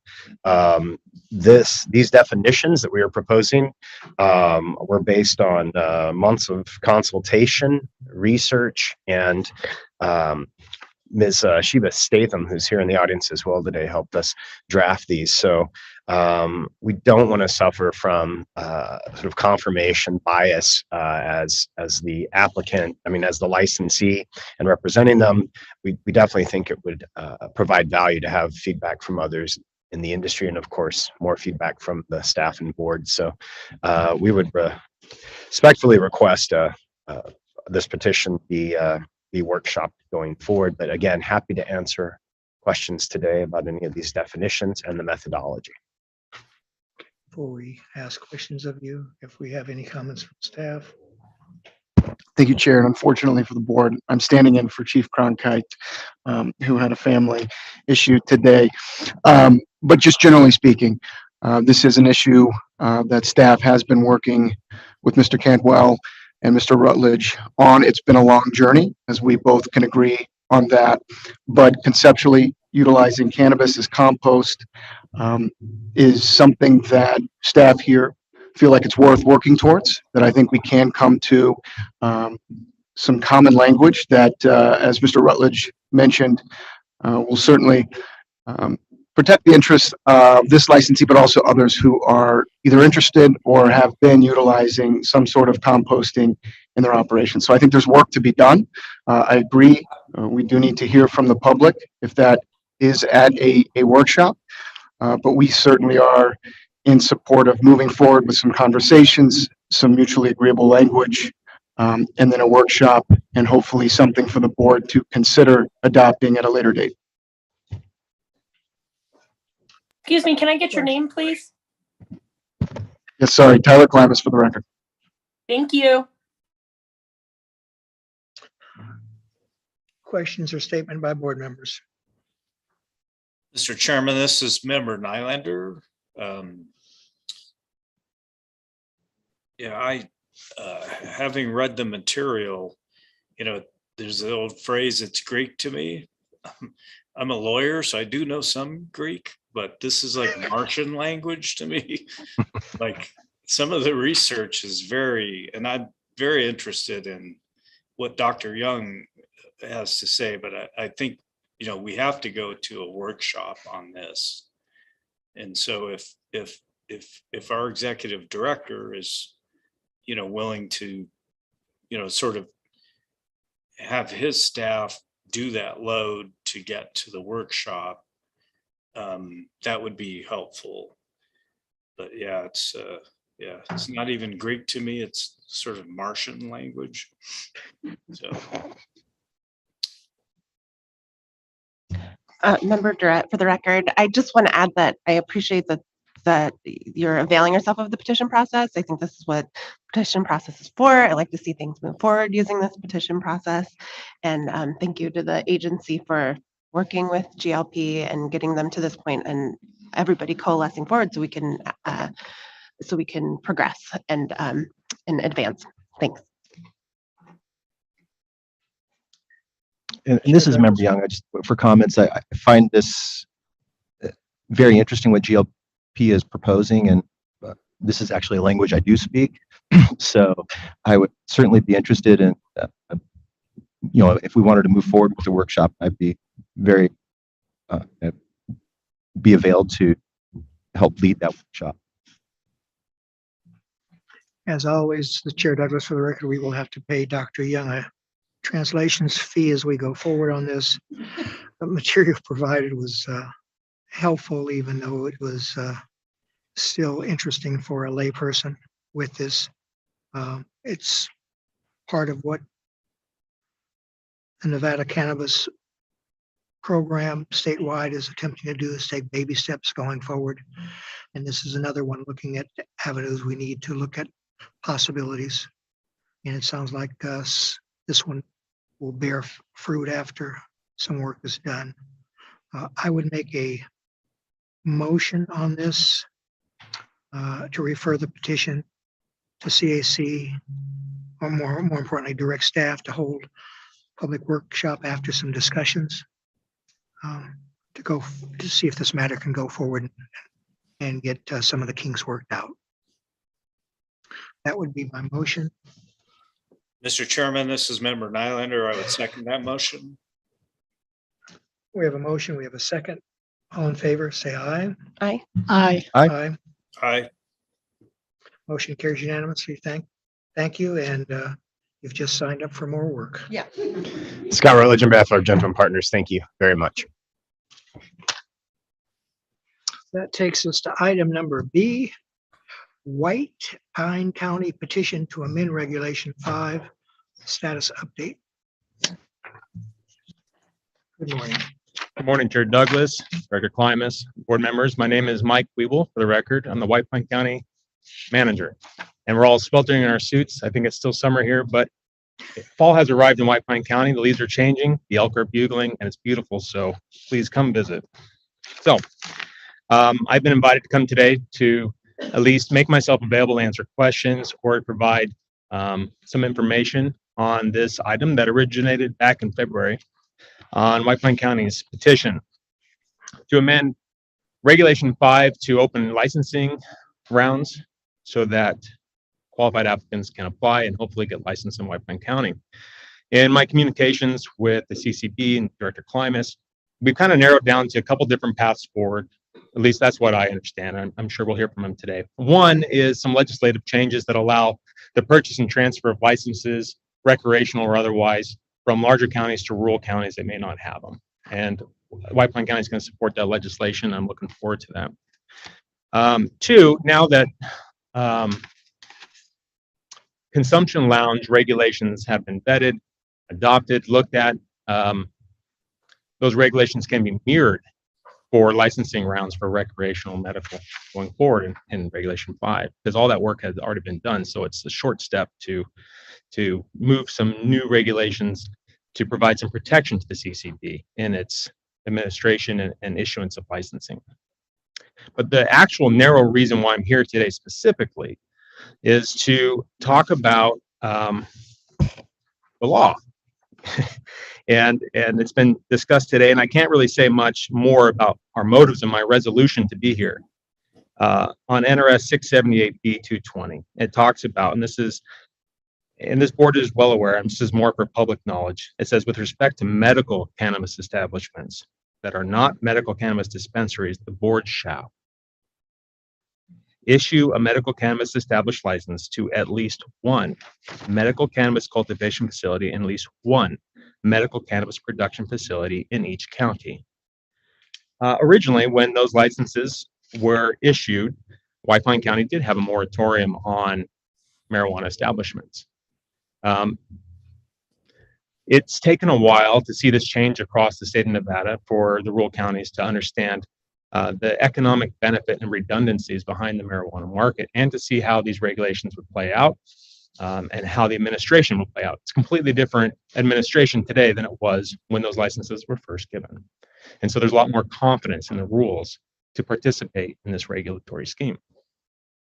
So with that said, what White Pine County is asking in the interim, while we're waiting for these regulation changes or legislation changes, White Pine County is really interested in this board authorizing a limited licensing round for medical cultivation production facilities only in those counties, rural counties, that don't yet have their first pursuant to statute. Of course, the mechanism, White Pine County is here today. I don't know what other rural counties are petitioning the board to look at or issue licensure. Maybe other counties already have. But White Pine County is without. We no longer have the moratorium. We're trying to become good faith players and understand the regulations and the laws so we can participate and have this really important economic driver in our community to get us beyond mining, beyond the boom and bust. So yes, I heard a lot today about the economics behind marijuana. There's other benefits behind having local growers, organic growers in the state, and it does increase and enrich Nevada's policies for free competition and well-regulated marijuana industry. I should say also, over the years, there have been many licenses that have been revoked or surrendered. And so the discussion about requiring a market study on this narrow window, I don't think it's absolutely necessary, because there is room in that market because of the surrenders and revocations that have happened over the last several years. And this is a very narrow market and a very narrow window. So I'd ask the board to consider that and be happy to answer any questions. Thank you. In the discussion, Chair Douglas, for the record, in the discussions that have been ongoing, White Pine County is aware that a license, the way we understand it, the licensing round has to be open. And I understand that an individual has put forth capital and resources and so on, but we're not in a situation where we can just give a license party. And you're seeking both ends, production as well as medical. At this time, yes, always. And Chairman Douglas, I understand exactly our position, and I am here independent, and I am not representing or partnered with any specific organization. And I welcome all to apply who may be interested in White Pine County's future in the marijuana industry. And I understand that the licensing windows do need to be open. So I suppose what I'm asking is that this board consider opening said windows so that we can do a licensing round specific just to medical at this time, to bridge the gap before those regulations are adopted or the legislation changes to allow those businesses to establish themselves and come before the board and apply for that licensure. Questions by board members?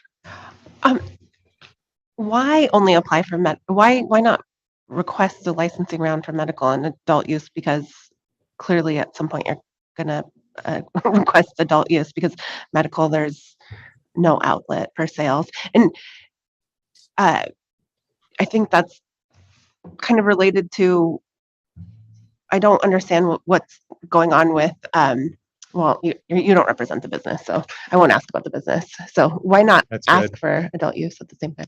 Thank you.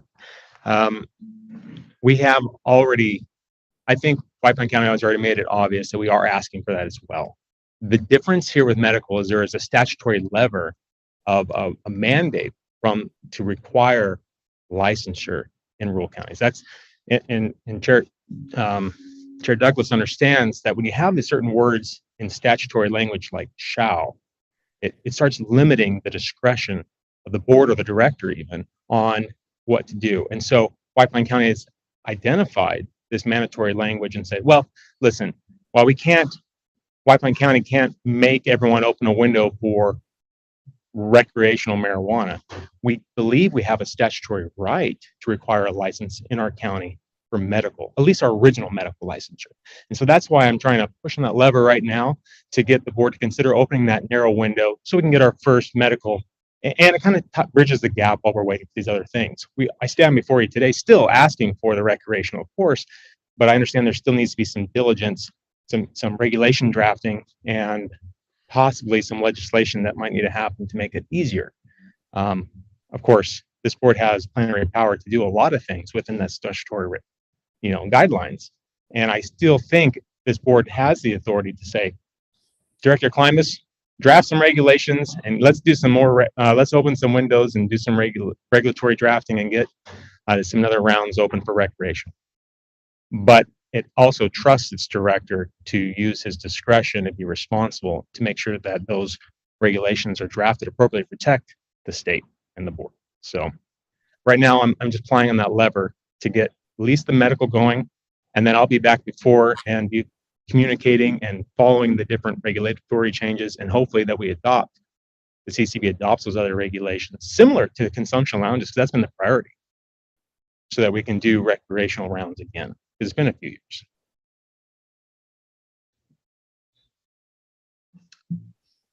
Got it. Thank you.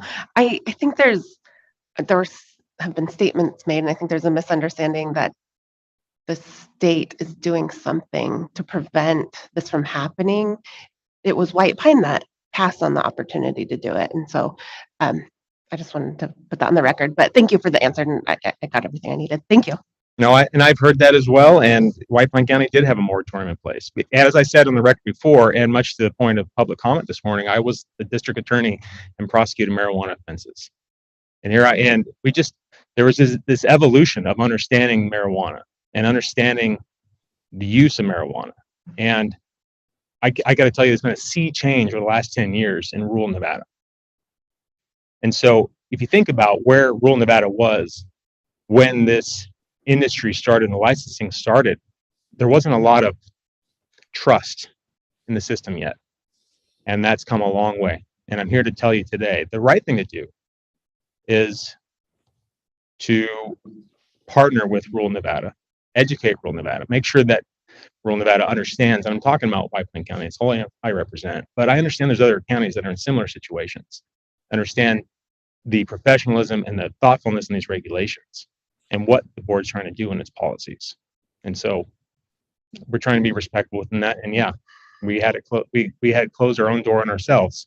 And here I am kicking it wide open. I'm trying to get it going again. Any other board member wish to weigh in at this time? This is Board Member Nylander. I have a question for Mr. Rath. So our authority right now, if it's medical only, do we have to do a market study? Or does you have to do it? Let me address that, Member Nylander, because there was a change in the regulation since February. The marketing study was done, or the marketing study was originally requested in February under NCCR 5.020, which stated, as often as the board deems necessary, the board will determine whether a sufficient number of cannabis establishments exist to serve the people of the state. And if the board determines that additional cannabis establishments are necessary, the board will issue a request for applications to operate a cannabis establishment. When we did our consumption lounge regulations, that regulation actually changed and now indicates that As often as the board deems necessary, the board will determine whether a sufficient number of cannabis consumption lounge exist to serve the people of the state. And if the board determines that additional cannabis consumption lounges are necessary, the board will issue a request for applications to operate consumption lounges.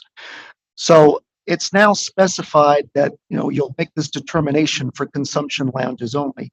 And the reason that was done was because there had been several requests to limit the application regulations to consumption lounges and not any other type of license.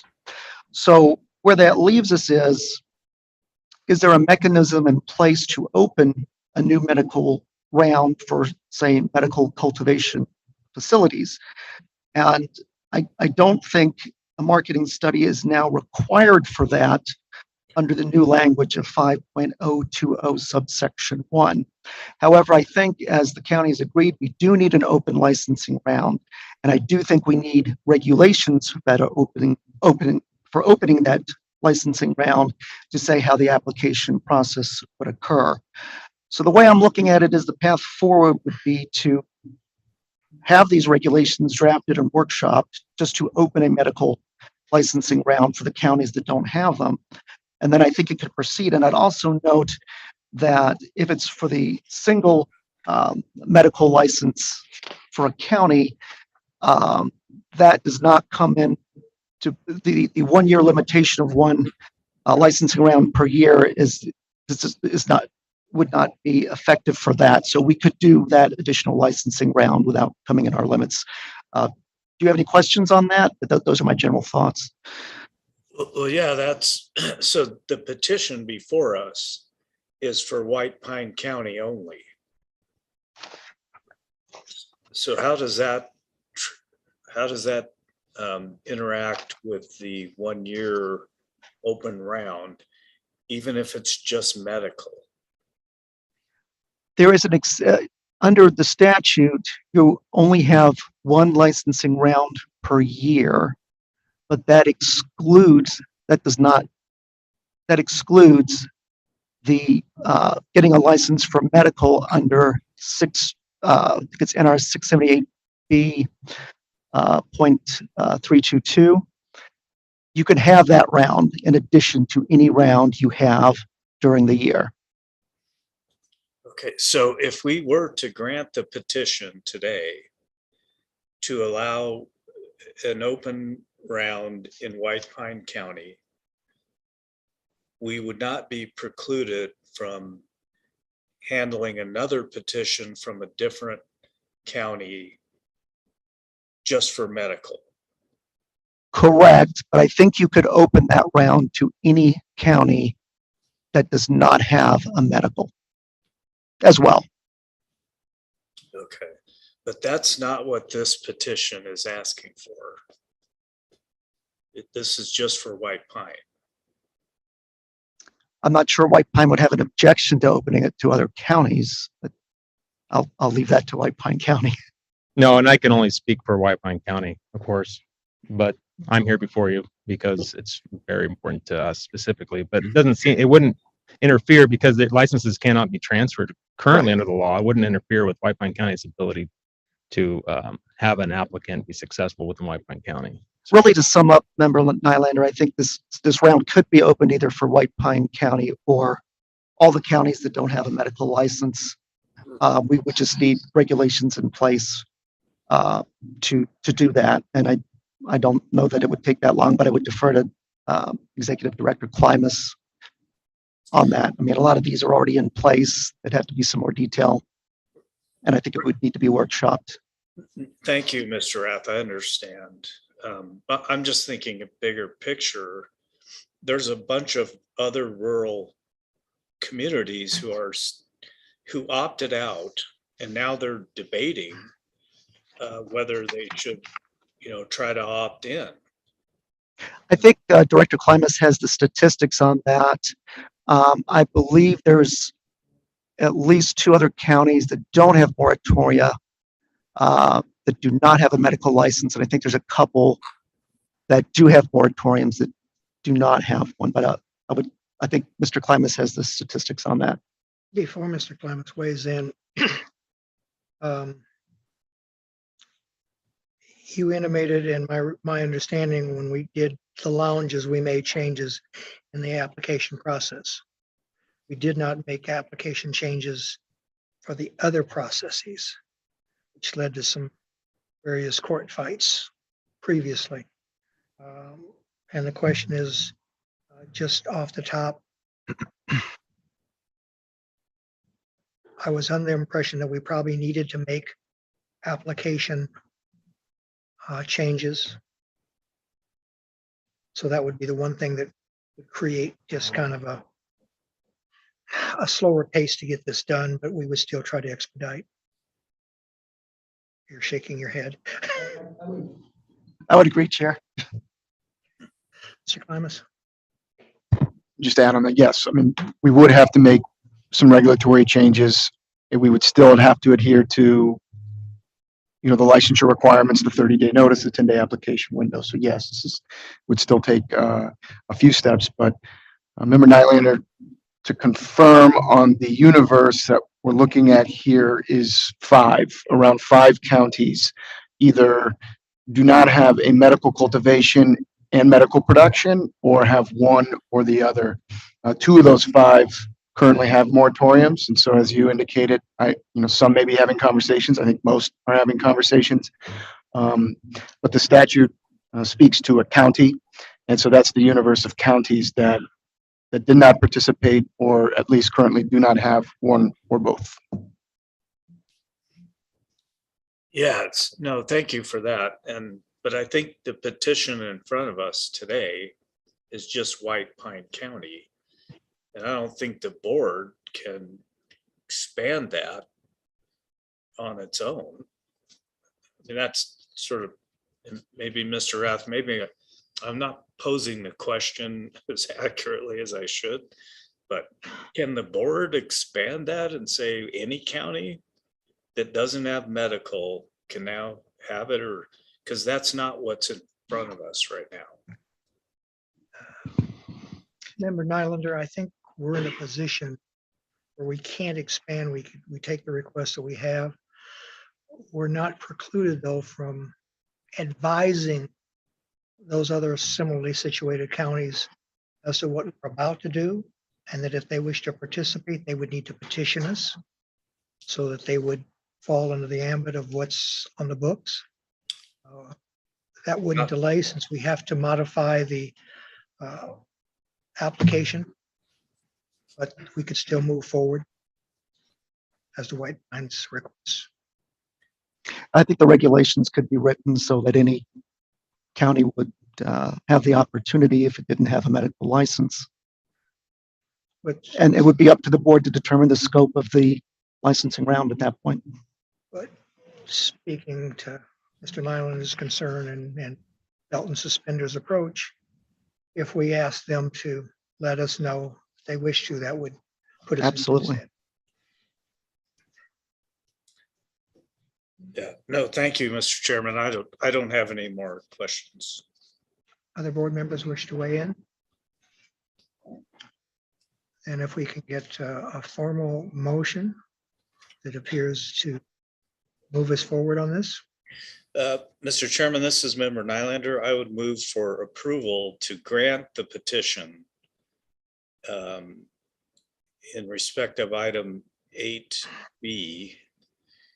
And that would be conditioned that, we would amend the regulations in order to allow them to apply for medical license, and that it's an open application.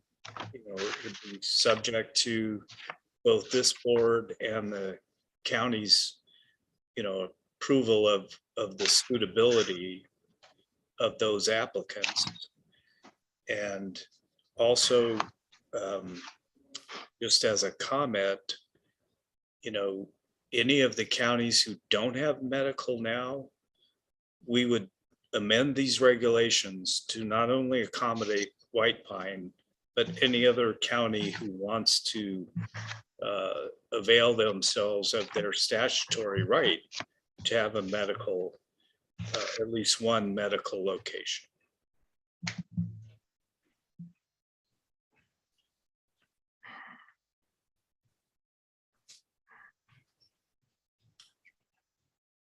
If I missed something, Mr. Raff? No, we were just looking at, because of the conversations that have gone back since the beginning, this is on for to amend Regulation 5 status update. Additionally, we were looking at what was originally requested. The board had taken action, order denying petition without prejudice. I think we can do what Mr. Nylander, you're composing. I think we also need some language in there to make sure that request of White Pine County and what we're doing is in sync at this time, since it's a little different from the original petition. But we still would like to have this start at this point to go forward. So start working on the changes and get this done so it doesn't take another eon, so to speak, to get this done. Thank you.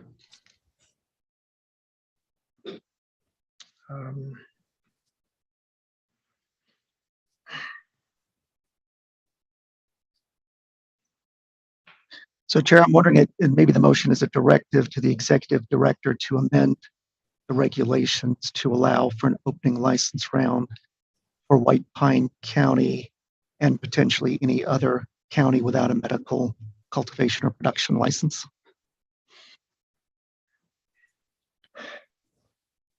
I will Yeah, accept that. so I think that, yeah, so the petition is to amend Regulation 5. And our agenda item is for a status update. So I think I would amend my motion to be to amend Regulation 5 and refer it back to the staff to, consider that. Right, so the board would be approving, an amendment to Regulation 5, subject to the staff's consideration.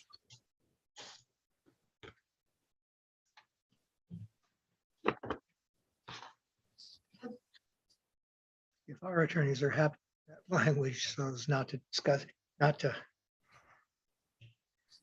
You may want to add the for process. potential, workshop as well. Yeah, I would, Rosalie Bordelove for the record, I would have the motion or amend the motion to say that you are instructing staff to start the process for amending Regulation 5 in the way you guys have discussed today. But that way your staff can schedule the appropriate workshops and all the steps under your statutes for the actual regulation amendment. So, Mr. Chairman, can I start over? Yes. So my motion would be to direct the staff to amend Regulation 5, have workshops if necessary, in order to allow these counties who don't have medical marijuana now because they opted out or for whatever reason, to allow a process for them to get medical marijuana locations in accordance with the statute. Second that motion. Additional discussion or questions? All in favor, please say aye. Aye. Aye. Aye. Aye. Matter carries unanimously. At the end later, make a request to staff to next month to give us just an outline of where we're at going forward. Thank you, Mr. Chair. And I'll be in touch as well. And I'll be surprised if you see another petition to encourage to look at everything else we discussed today as well. So thank you for your time.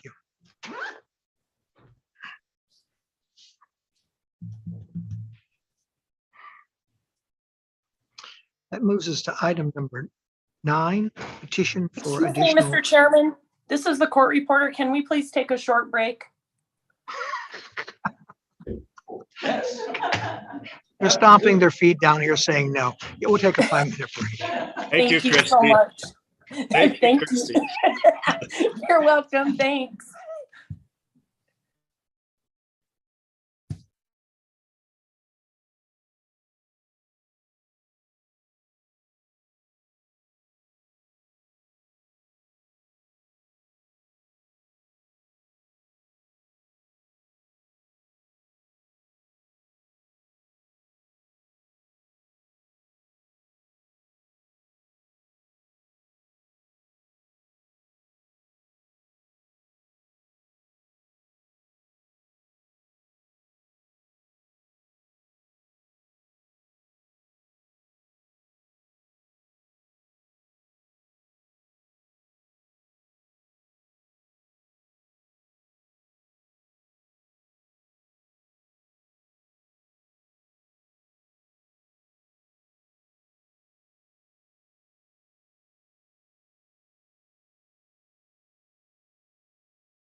Hi, can I confirm that the court reporter is back online?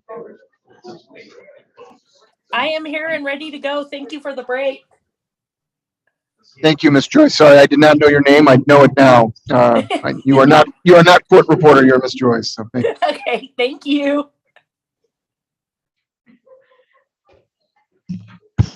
With that, we're back on the record. Are we live? Okay. Okay, we are live. We are back on the record. We were at item number 9, petition for additional retests filed pursuant to NCCR 11.075 sub 7, Clear River LLC. Good morning, Chair and members of the board. For the record, I am Jason Banales, Program Supervisor for the CCB. I am here to present Agenda Item 9A, which consists of one petition for additional retests of failed cannabis from Clear River LLC. Clear River filed this petition on August 30th, 2022, pursuant to NCCR 11.075 subsection 7, requesting an additional 50 retests after failing initial laboratory analysis. The facility has provided a list of the previous 50 retests completed and is now requesting approval for an additional 50. After review of the initial petition, CCB staff requested additional information from Clear River, including any corrective actions which have been taken to address the contamination within the facility. Clear River provided a response on September 13th, 2022, with additional information provided on September 23rd, 2022 that was deemed to be acceptable. The plan addressed cleaning and sanitization, providing monitoring procedures that are aimed at reducing or eliminating yeast and mold contamination within the facility. The board has the discretion to take the following actions: grant the petition and allow all retests requested, grant in part the petition and allow some retests requested, deny with prejudice, deny without prejudice and allow the licensee to file a second petition before the end of this year, deny in part but allow licensee to request to remediate or send the failed cannabis to extraction, any other action the board deems appropriate. I am available for any questions, in my understanding that Randy Black Sr., Jade Piot, Ken Twitty, and Cash Black are available to address any concerns or questions you may have as well. With that, Chair Douglas, I will return this item back to you. Thank you. On behalf of the licensee. Honorable Chairman Douglas, good to see you, sir. Members of the board, Director Klimas, staff, thank you all very much for how hard, especially Jason. He was on the phone with us almost every day. So we're here just like everybody else to try and figure out exactly how we run this cannabis operation. It ain't as easy as it looks. It is farming. And so we have to talk for one another in regulation. So I have all of my technical experts here in case we need to go a little further, but excuse me for my non-brevity because I have to give you a little bit more information than I'm sure you want to hear about how these things operate and how we do what we do. I really do appreciate the opportunity because as we talked again earlier, everybody that's been up here is saying we got to make a change. Maybe we need a workshop. We need something, but we definitely need to talk about how we got to this number of 50 for retests. So we're in the business of making marijuana, but we're in the first business. Our main priority as Nevada Made Marijuana is public health and safety. Then we're also trying to comply with Nevada laws, and we're trying to grow marijuana, the best marijuana we can, and we're trying to pass every test that we can because it costs us a lot of money and a lot of time and a lot of aggravation if we don't. Our mission is to find better products and better policies in order to grow and manufacture the most effective and sought after marijuana possible in the market. That's what we do. And all that time, we have to adhere to the rules and regulations that we lived under, including required lab tests. We started growing in our own facility in August of 2015. We didn't always have all of our 8 flower rooms in our 20,000-foot facility operating. So we kept going and kept learning. And as we went, we had a lot of people that told us they knew what they were doing that had no clue. Some of them should have been shot. Some of them are suing. Some of them are suing us. And it's a real problem. But in any case, we're trying to figure out exactly how to grow this. Now, our mission has changed because of the way we created our mission to pass everything, to evaluate everything within the laws and the rules. And the 7 years we've been operating, we now experience a very good pass rate. And our facility has changed a lot of what we do. We harvest about 70 pounds of flower every week, every 10 days, and about 30 pounds of trim. We're on our 239th harvest, and we've grown 15,867.93 pounds of usable marijuana. That is almost 11 tons of marijuana. So we have a little bit of experience. We know what to expect, and we've been changing our operations and growing and evolving as we go along. I'm going to talk about two things in terms of what we do, and it's the same thing. We do the same thing every time in these 8 rooms. We use clones. Everybody know what a clone is? A clone is an exact replica, but it's not really. It changes just a little bit. So we grow in 8 flower rooms. They're all 24 by 52 feet long. They're 1,248 square feet. They're all planted in sequence. We plant 640 of the exact same clone in each room as they go along. Each room is equipped exactly the same. We got 25 tons of air conditioning, 16 fans all around the room, placed so that they blow the air, 2 fans that go straight down the room that suck up the air. We put 1,200 milliliters of CO2 in the room every day. We water all of our system. All of our watering system is totally computerized. So we water every time, every day, the same stuff to the same general population. So we have little babies, we give them baby food, medium babies, we give them medium baby adolescent foods, then elder foods or flour. So it's veg, mid-flower, flour, and then we finally clear them all out and harvest. We do everything the same time of day. We do 3 waterings. We do 3 to 6 waterings. They're 1 to 3 minutes apiece. They're all under the same 1,000-watt, 44 of them lights in this 1,200 feet room. We keep the same temperature, 72 to 75 degrees. We keep the same humidity, 50 to 55 degrees. Every room is built exactly the same, and it's operated exactly alike. So under these conditions, you would think, that should work, but it doesn't. Remember, these are clones. These are living clone plants. This is farming. It's nature. Things go wrong. Things can go wrong, and they do go wrong. So fortunately for me, one of my best friends was the 2000 Farmer of the Year. He grew all of the lettuce for McDonald's and the majority of the vegetables for a lot of Western supermarkets. And I asked him, I said, hey, I need some help. But as you know, we can't use normal commercial grower and commercial pesticides and all of that stuff because we are not legal. Fortunately, he was able to get me directly with some of the people. They came over, they visited our grow in Laughlin, I think 2 or 3 or 4 times. We made a lot of changes.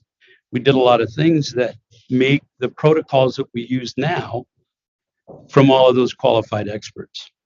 Currently, right now, most of our rooms, all 8 rooms, are generally passing. As a matter of fact, it's about 92% pass rate. Sometimes, though, in this same little room that I described, and I'm going to talk about the cleaning processes next, some of these little lots, which are 5 pounds, and they may be right next to each other, maybe one lot over, sometimes even in a checkerboard. Most of the time, all 5 rows pass. But sometimes one here, one over there, and one here. We can't figure that out. We're getting really close. 92%, most people would think is pretty good, but I'll talk more about that as we go along. As you know, on the first test, we draw X amount of flour. I don't know how much it is. I think it's a couple grams, if you want to know that exactly. But within the two samples that we draw, we give one to the lab while the lab is testing or watching us. The other one we keep until we find out if that lot failed or passed. So we send it out for testing, and then when it comes back, if it fails, we request a new test from you guys if you approve it and we send it out. I'm sure you know all of this. I just want to get this all out. Our biggest problem is yeast and mold. We know the lab tests for yeast and mold, and we know there's a wide variation of those tests because when we retest, we see the differences in those tests. So we send it out. It's generally sent back, and funny enough, it passes 50% of the time. So when we retest, 50% of those tests pass. So what does that mean? That means that that's a big number in terms of cash and loss of product if it doesn't pass, and it does pass. Now, you talk about our cleaning regimens, which we gave to them. We've given to them twice, but it's so specific, and I'll run through just real quickly. For every room, every time we harvest, we go inside that room, we discard all the grow mediums, all the stalks, all of the leaves, all the plant material, all the netting, everything. We break it all down, we pressurize it, we wash all the troughs, we do everything we can. We change the benches, emitters. We use those. Those are the little things that all of the water comes out, like I said, every 6 minutes. And we take those emitters and we soak them in bleach, clean them. Then we change them. Every 3 harvests, that room, every 3rd harvest, they get all new emitters.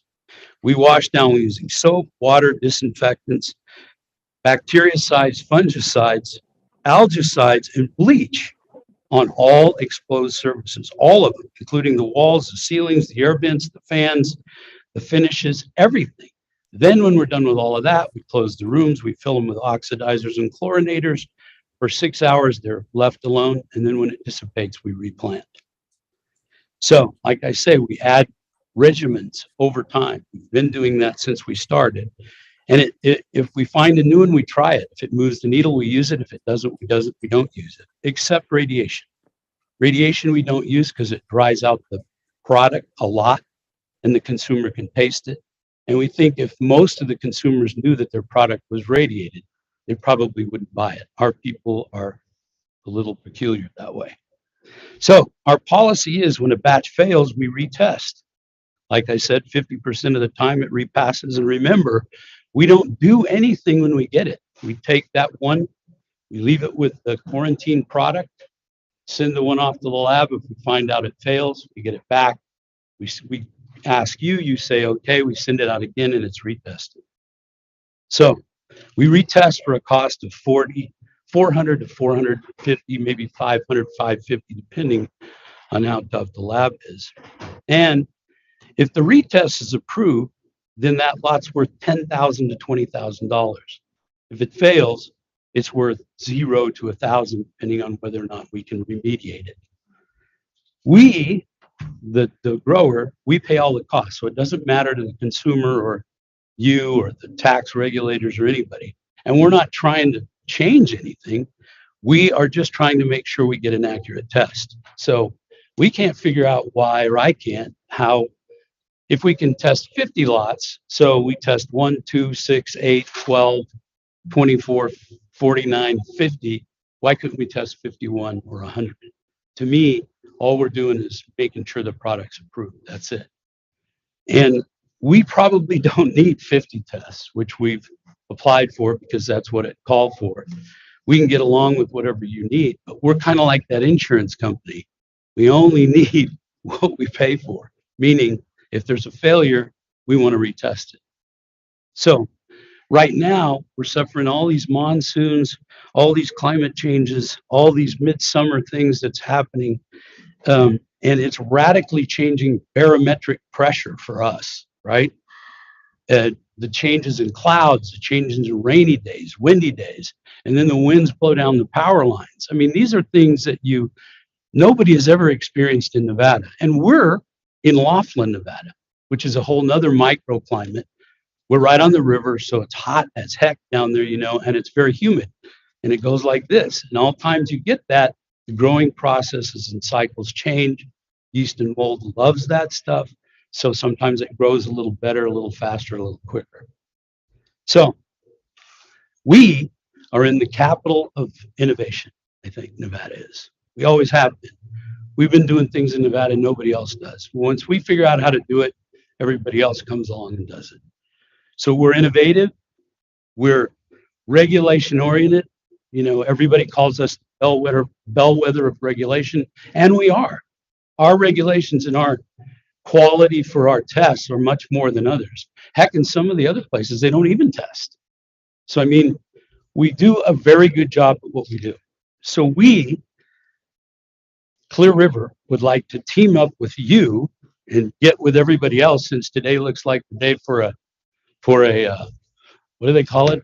Where everybody gets together and figures out what's going on and come back with a good idea. Oh, what? Yeah, one of those. Anyway, it's my opinion and opinion of all of us that are here today that if we were able to do that, if we actually took that second retest and we paid for it to get 2 labs or 3 labs, we would submit to you that you would get 4 very different lab results. Forget the 50-50 pass test. Talk about the terpenes, the THC, and the THC, which is now going to become the new bell by which consumers buy our products, THC and terpenes, those both. They're totally different in all 4 of those tests. So in my mind, it doesn't make any sense for you not to let us retest.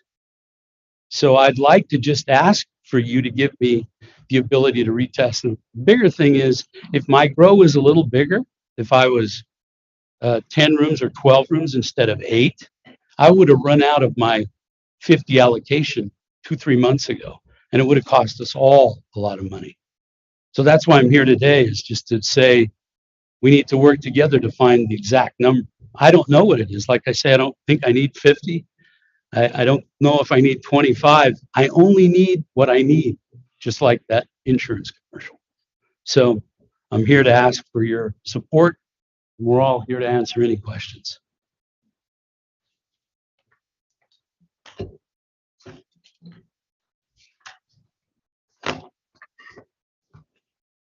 Our staff that monitors you seem to be concerned with the adequacy of the contamination control. Yes, and you know, And I understand that, as you stated, you've articulated, yeah, this is an industry, we're learning. Yes. Still, there's a concern as a contamination factor and what you're internally doing about that. Thank you, Chair Douglas. Jason Menialis, Program Supervisor.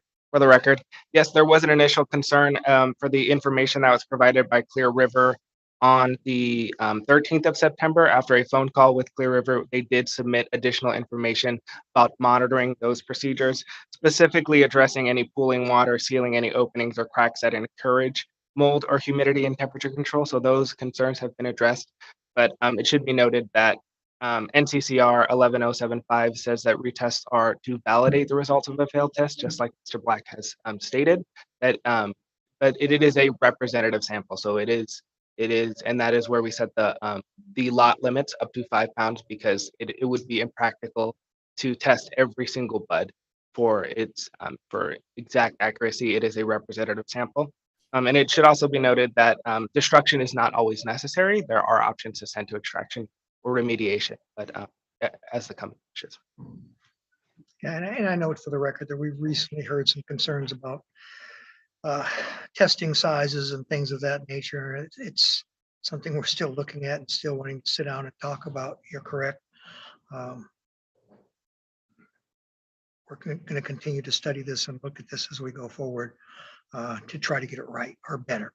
Yep. And like he said, the reason that I went into that detail with you is just long in this crazy meeting, but I mean, you don't want to hear all those. There's a lot more that I didn't say of what we do to clean.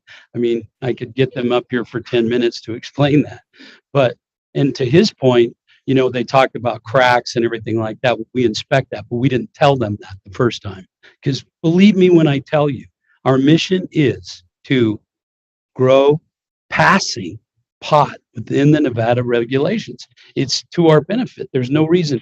If Jason and I, if he went back with me again today and we could find another technique or another thing that we could use to do it, and believe me, I had all of those guys there, we would do it. We're not in the business of failing marijuana. We're in the business of growing high THC, high terpenes that pass your laws. That's what we want to do. So if somebody can give me more recommendations, which the labs, we just had them there again yesterday. We have them. You don't even have this. You don't even know this. We test our own through the labs that we use. We have them come down and test the air. We have them test the facility. We have them test everything. So all I'm saying is we're not gaining anything by getting more tests. That doesn't help anybody. It just costs us $450 if we're right.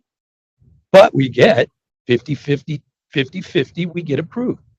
So I'm ready to, I just think that's the fairest way to do it, is to allow me to get the test. Just one. I don't want to retest it 20 times, just one. Before I turn the floor over to other board members that ask the questions or comments, I would just note, Mr. Black, that those of us with silver hair still refer to it as marijuana. The new folks refer to it as cannabis. Yes, well, I got admonished on several occasions for not saying cannabis. It's a much cleaner word. Believe me, my father used to say, "Are you on that dope, kid?" I'm one of We those. won't have you make any more If comments. he on was- that. With that, we have any board members with any other comments or questions? This is Member Young. I have a couple of questions. For clear, did you have a high pass rate that certainly became a lower pass rate, showing that there was some sort of contamination issue at the facility, or was there Negative. no change? No, there has been a constant, we have constantly upgraded our protocols, and we just gave Jason the latest, and we didn't start from the beginning, which was crack things. Like I said, right now we enjoy a 92% pass rate. So everything that we do, we generally pass, but when we don't, it costs us $20,000 if we can't remediate it. That's the big deal. That's what it is. And we're trying, believe me, we are trying to do, like I said originally, everything we can to pass. That's our number one goal, is to pass our lots. Isn't that correct? That's not the number one goal. What is the number one goal? And you can't sell it if it doesn't pass. So I guess so there was a plan of action that you instituted to reduce your contamination, or did you not make a change and are just asking for more tests? No, we have made changes upon changes upon changes.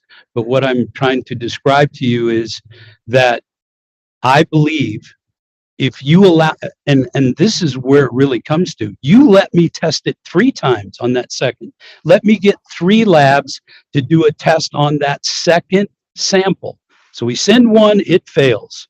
We get 3 to test the second one. I will guarantee you, you will get 4 different results.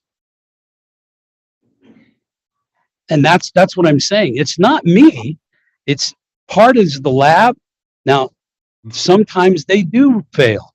So, but 50-50 is not a, come on, we're all in a gaming state. Would we be in this if we were 50-50? Are you kidding me? But you're saying that, so of the samples that fail, 50% of those then pass on the second time, right? Correct. So that means that 75% of the time you get the same result. No, 50% of the time. Yeah, no, I think that's the math, but no, if half of them fail, then the other half pass. It's 50-50.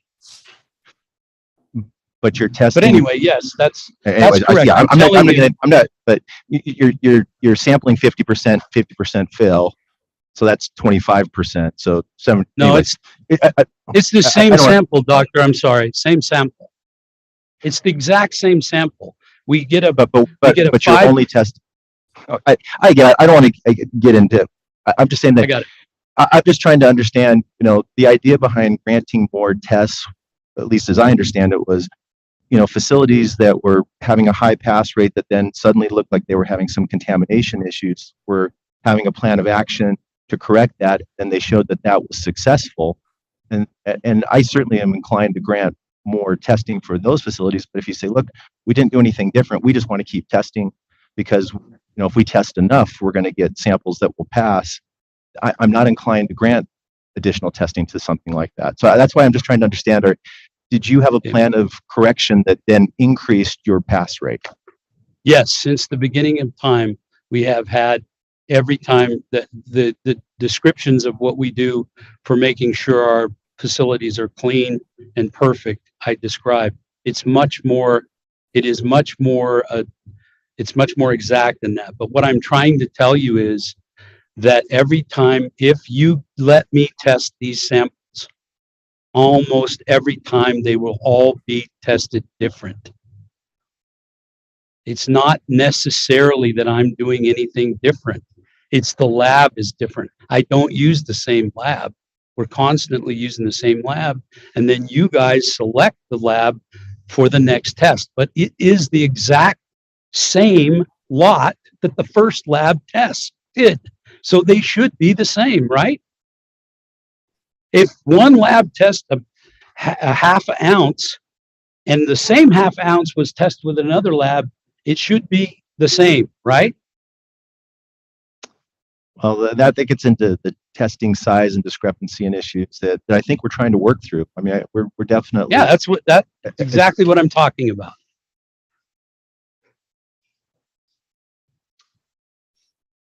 Other board members with comments or questions?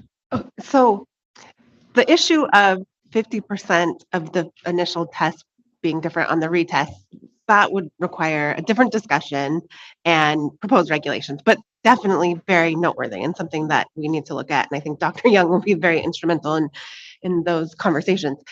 But today, I think what the board wants to see is a statement that, well, we started getting these negative tests. All of a sudden, we're up to 50. We know you haven't had 50 retests in past years, or you would have been here in past years. So something happened this year. So I think the board just wants to see, okay, this is different than it was, and we're trying to address whatever happened this year. And I think you guys probably have. I think you're just not articulating it. Yeah. I think you're missing the question. So the last time we had one of these petitions, which I think this process is great because it's kind of waves a red flag of a facility was doing fine, and then all of a sudden they need more than 50 tests. There's a problem. Jason and his team come in and help, and then it comes to the board, and we had granted the retest. So works great. So I think Jason mentioned you guys had submitted additional information about, okay, now we're trying this. So we just need to get to that information of what you are doing to change what has recently happened. And then I think other board members would feel comfortable with granting the retest. We just gave you those. I mean, And so I think that's what and I he think. I started don't want that to off. speak for him, but I think that's what Member Young was asking for. What is the way that this recent rise in retests will be addressed? Jason Manalis for the record. So that was provided to us on Friday, so we had not had the opportunity to pass that on to the board. Okay. However, that was one of our concerns is that, as you've articulated, if we've maintained our practices, what are we doing above and beyond? I think Ken had noted, Chief Cronkite had noted that their plan was acceptable, but not exceptional. So the logs that were provided to us were more so on monitoring and taking measurements for relative humidity, which do promote yeast and. Can Ken, would that be helpful if Ken addressed what the changes are? I just know Ken knows more than you, Mr. Black. I'm sorry. No, it's Jade. It's Jade. I'm sorry. Okay. So what are the changes to address the increase in retests? Because this is an increase, because you guys haven't had a problem with retests in the past. And please state your name for the record. Hello, board. Thank you. My name is Jade Pyatt, and I am the director of the cultivation for Clear River.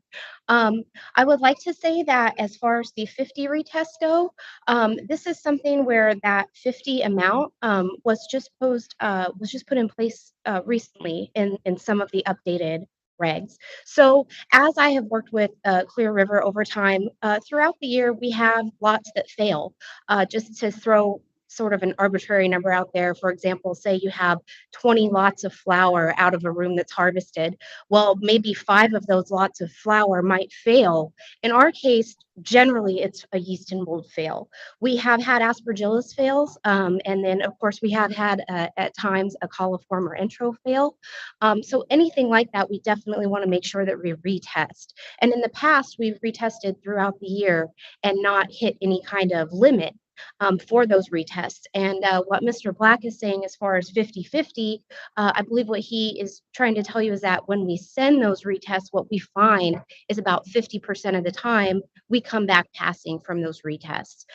So this year we have hit 50 as the number that is limited by the state now, but we are not doing anything vastly different in our practices that we have in the past when we have not had to petition for additional retests.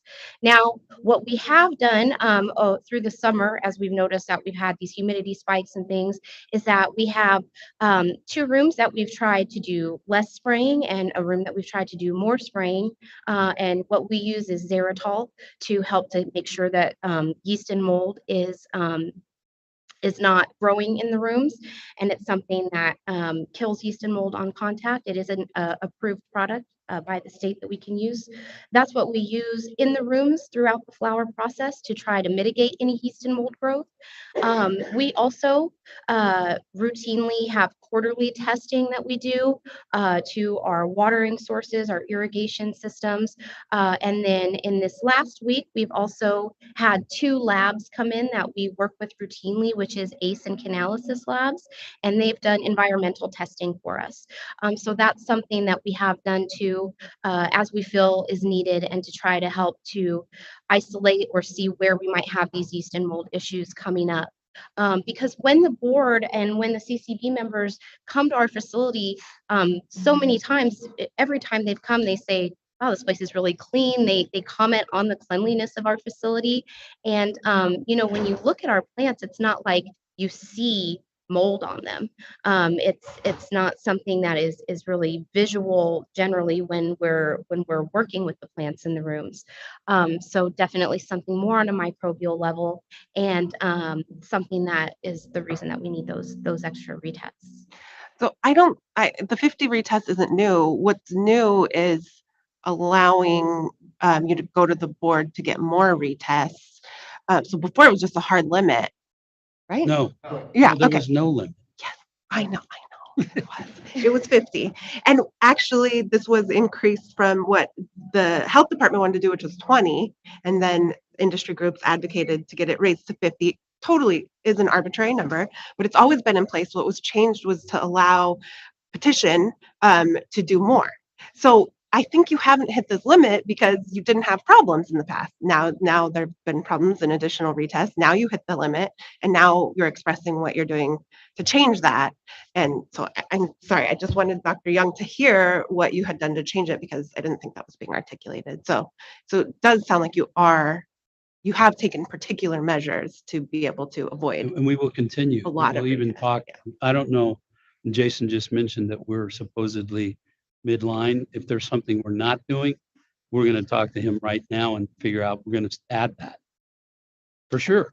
I also wish Kara was here because she could fill us in on some more info. But it sounds like you are addressing this particular issue. You're not just saying we're a great facility, we've always been a great facility. No. There are specific measures that are being taken to address it. Yes. Thanks. Any other board member wish to weigh in or make any kind of comment? If not, we'll move for a motion. And before the motion, I would just say that, as I mentioned earlier, we have been in this continuing communication between the industry and CCB in terms of this whole issue of testing and Correct. looking at how it's tested, what's tested, and the industry learning more about the product and issues surrounding contamination. Nobody's fault, but trying to make rules for something that we can't make exact science to. That's correct. So we're still learning the process. I would make a motion to allow the additional tests, 50 tests at this time, noting that this is something that's in discussion, and hopefully we will be able sometime in the future, hopefully the near future, roll out another version, but we'll see what happens with that. That's my motion. Member Drat, I second. Moved and seconded.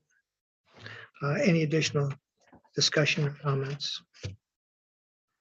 We note that Member Merritt is no longer part of our quorum. We have a 4-member quorum at this time. With that, all in favor, please say aye. Aye. Aye. Aye. 4 members present. It carries. Thank you very much. Thank you. I'm sorry I'm so long-winded and I still didn't get you to understand what I was trying to say.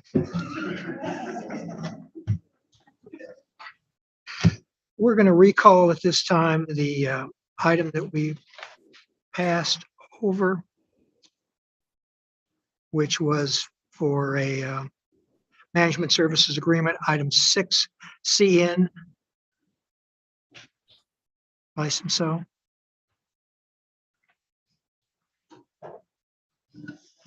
Thank you, Chair Douglas, members of the board. For the record, I am Rachel Branner, Compliance Audit Investigator 3 for the CCB. I am here to present Agenda Item 6A, which consists of one licensing agreement between CN License Co. 1, Inc. and Fluids Manufacturing, Inc. CCB staff have reviewed the agreement and found the relationship between the parties appropriate. I'm available for any questions, and my understanding is that Salpi Boyajian is present today to address any additional questions you may have. With that, Chair Douglas, I will turn this item back to you. No. As to this item, it seems more as a relationship than really a management services agreement. Correct. Because you're paying for the use of their name at this point while the process of acquiring the establishment goes wherever it's going. It's literally a business relationship between a brand partner and ourselves so that we can produce and manufacture their products. And every responsibility is under us, our license, our decisions. They don't make any final decisions. It's in our control. Hopefully that helps. Board members, questions? If none, can we have a motion? Member Durrett, I move to approve the request for the relationship under agenda item 6A relating to CN License Co. This is Member Nylander. I would second the motion. We have a motion. We have a second. All in favor, say aye. Aye. Aye. Aye. Carries unanimously. Thank you. Thank you. That moves us down to item number 10, approval and resolutions. Notice of final licensure for discussion. Discussion. Good afternoon, Chair, members of the board. Steve Gilbert, Chief of Administration for the record. Agenda item 10A is an informational item presented as a notice to the board of establishments that have been issued their final license since the last board meeting. We have 3 licenses to note today. Item A1 is for FTLB LLC or FTLB. FTLB applied for a medical cultivation and production license during the January 2018 application period held by the Department of Taxation. On April 11th, 2018, FTLB was issued a conditional license for a medical cultivation and production facility in the Esmeralda County jurisdiction. FTLB applied for and was granted an extension to the February 5th, 2022 final inspection deadline by the CCB to February 5th, 2023.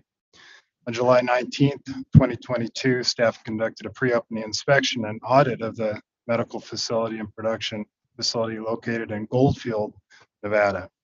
The inspection and audit results revealed the facility was in compliance with NCCR and NRS.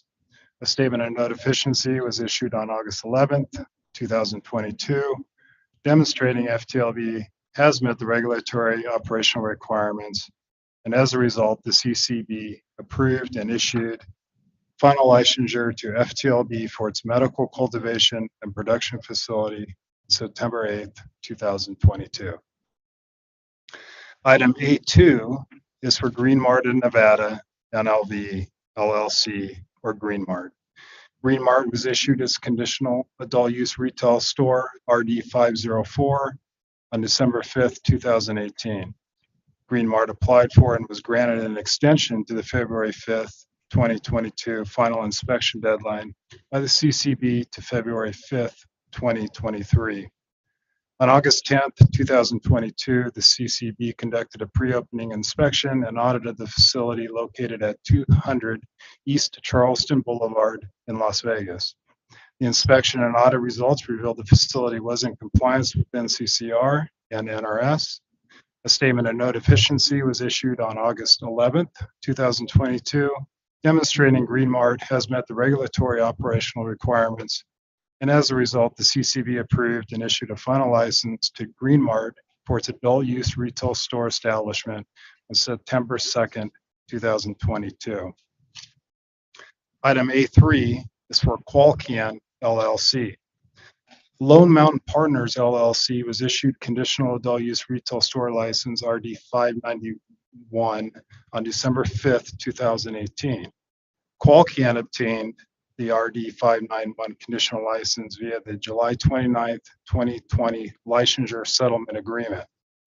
At the August 25th, 2020 board meeting, TOI number 21006 was approved, transferring the conditional license to Qualcan. Qualcan requested and was granted an extension to the February 5th, 2022 final inspection deadline by the CCB to February 5th, 2023.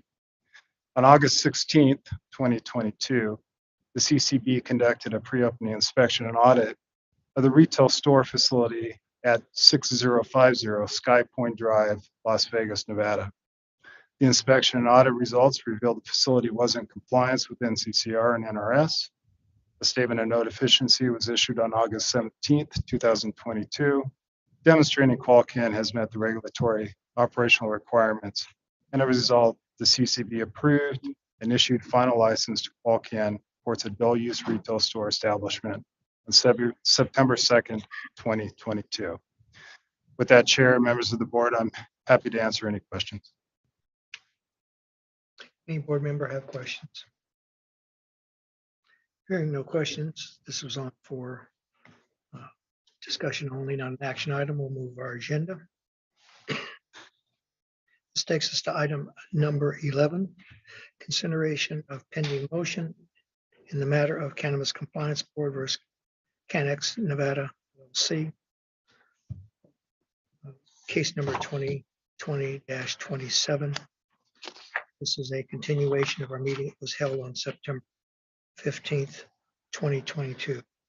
At that time, the board a request to consider a motion to dismiss in the disciplinary proceeding. That motion was heard by a hearing officer initially. It was then requested that the board duly consider this outside of any responsibility to consider it under objections to the decision of the hearing master and finding of fact. The board determined that it would consider the motion to dismiss. It heard arguments by the licensee as well as the state as to the motion to dismiss. There were two motions to dismiss within that. The board had indicated on the record that they were familiar with the information, having reviewed the information submitted to it. And at that point, we had a few remarks, but before we determined we would take full consideration and determine the outcome, I asked that we take some time and review the item independently, since we heard very good arguments articulated to the board as to what we should or shouldn't do as this matter. So that's where the board is at.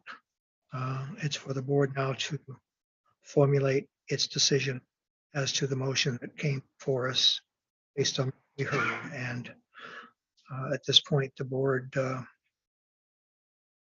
is able to discuss among itself in open meeting and formulate our out.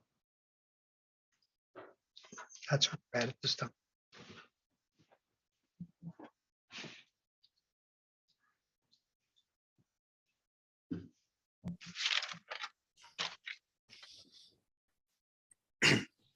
Mr. Chairman, this is Member Nylander. I would ask Director Klimas, has there been any movement to settle this thing?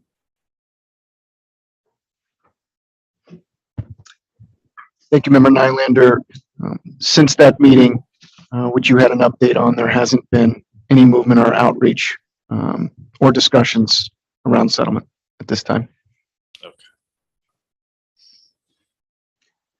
Chair Douglas, for the record, in terms of our discussion, note for the record that what was before the board was a motion dismissed based upon res judicata, unlawful rulemaking, latches, within the latches argument, preservation of evidence, and issues as to one witness which was deemed material. An argument was heard in favor and in opposition.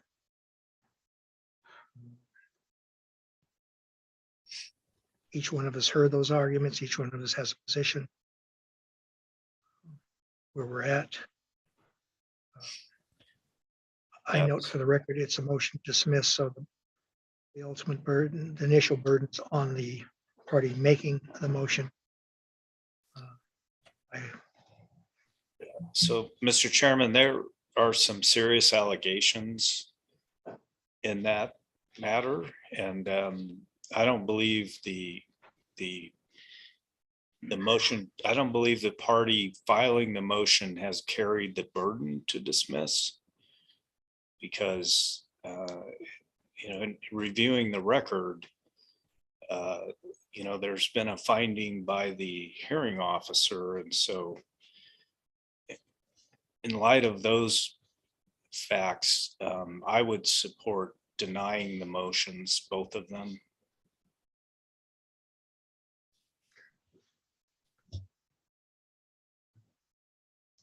Go ahead. Member Dret, I made my comments at the last hearing, and so I still have the same view that I did last time.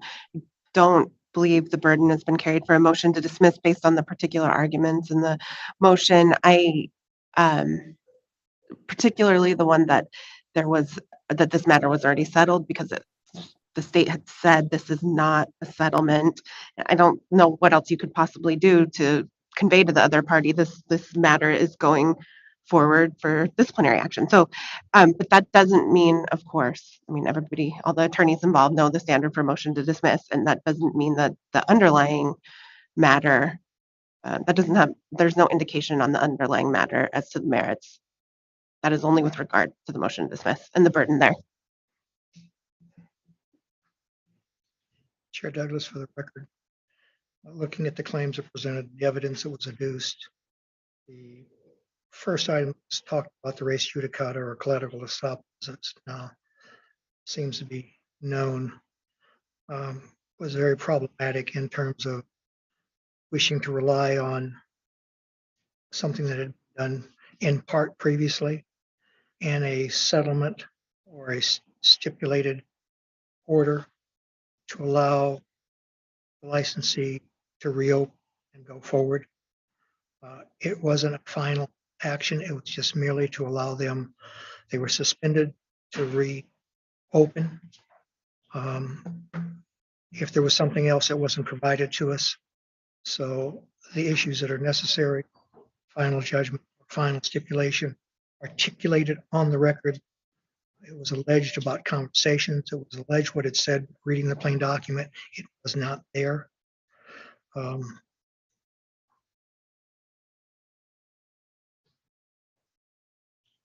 There is arguments that were made as of unlawful rulemaking.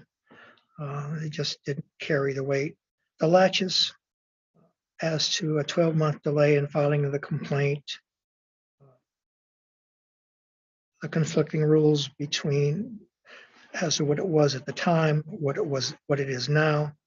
We note that the penalties, if we ever got to that point, and some of the rules that were in place were being used, which were the old rules. There was a concern as to whether or not, because of the change in state law,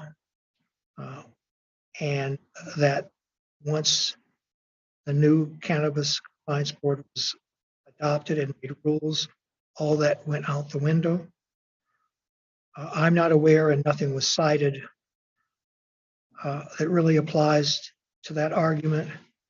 The fact that you have old law, you can still be prosecuted under it, or an action can go forward under it. But you have to be very careful as to how you articulate it. But again, we didn't have that. As a preservation of evidence, there were some issues about testing samples. There were some issues about an individual witness that later had been subpoenaed by the state, even though it was not brought forward until late in the process by the licensee. For those reasons, I would support a motion to deny, a motion to dismiss. That does not preclude in certain specific cases, and it's going to be argued at a later date, evidence being provided, if it was so provided, and shown to the board that it's applicable. But again, any set of facts, this matter at this time can go forward. There was also an issue that was presented to us in part of the consideration that in the beginning, the hearing officer heard this argument, ruled on the record, which they were allowed to do, but they did not, even after request, reduce that to writing. So there was a question within a question as to if they had reduced it to writing, could that have come to the board at that point, or whether or not they were precluded. There were some various points of rules of civil procedure in the 8th JD that were non-applicable to this matter because they were in the family, not civil, and some others did not pertain to the matter before it.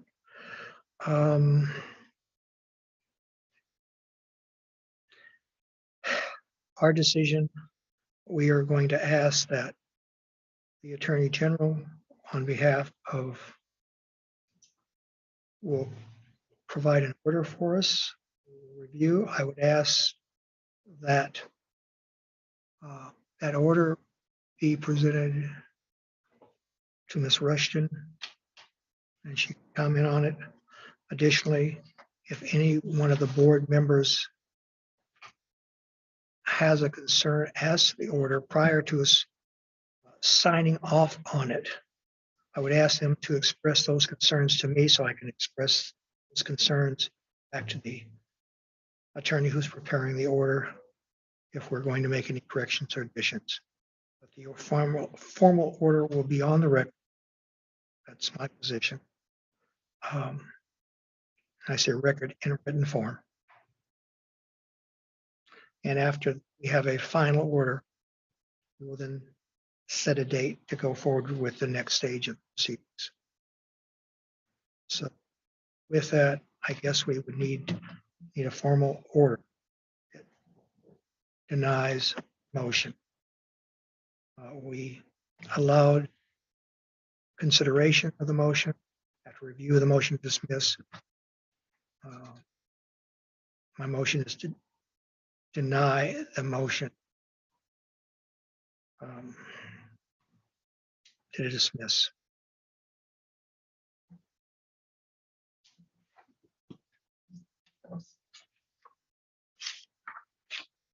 Do we have a second? Member Durrett, I second. It's been moved and seconded. Any additional comments or discussion? With Yeah, that, Mr. Chairman, I was on mute, Yes. so apologize. But no, I agree with all of your comments. I mean, I don't know about this argument about a written decision from the hearing examiner, but I don't, she clearly had the authority to, and she did on the record, rule on that. So I don't know that that's not something I'm hung up on, and I agree with your comments and will support the motion.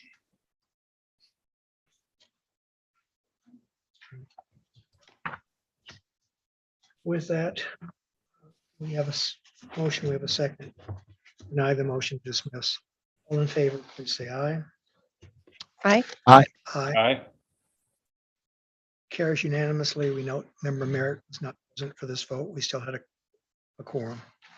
And I would ask the attorney, as part of the motion, so stated, to prepare an order that the board will review and make changes or comments and submit to Ms. Rushton for her review, and she whatever comments before we finalize it. That'd be an action. We turn ourselves to item 12, briefing from Chair and Executive Director for discussion. Just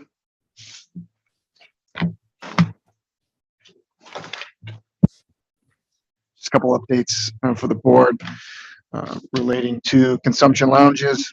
So as you're all aware, we announced the application period. It was announced on September 14th, which is a 30-day notice. So the application period will begin on October 14th and close on October 27th. The agent card application process is now open for any prospective owners, officers, and board members. Would also like to note on Friday, September 30th, is that this Friday? I believe that's this Friday. At 12 noon, we will have our second and final live webinar on how to apply for a cannabis consumption lounge license. We had the first one on September 1st at 5:30 p.m., I believe, and it was very well attended. So any questions or inquiries, and this is very important that members of the public, current licensees, prospective licensees have, please email those to ccbconsumptionlounge@ccb.nb.gov. That allows us to keep a kind of a central database of questions, and we can provide answers that are available to everybody at the same time. And then finally, as a note, the Cannabis Advisory Commission will be meeting next on Tuesday, October 4th, to discuss the petition that the board asked the Advisory Commission to meet and to discuss. That'll take place at our Warm Springs office. Those are your updates for today, Chair. Comment from the chair, just there was a comment earlier and it was topical because it was in the paper last week. It was a district court case as to cannabis being a Schedule 1.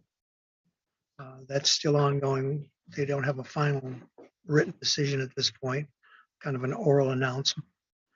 It doesn't concern the board in one fashion, Board of, I guess, Pharmacy statewide as a Schedule 1, but it's still a conflict because the federal regulations still have it as a Schedule 1.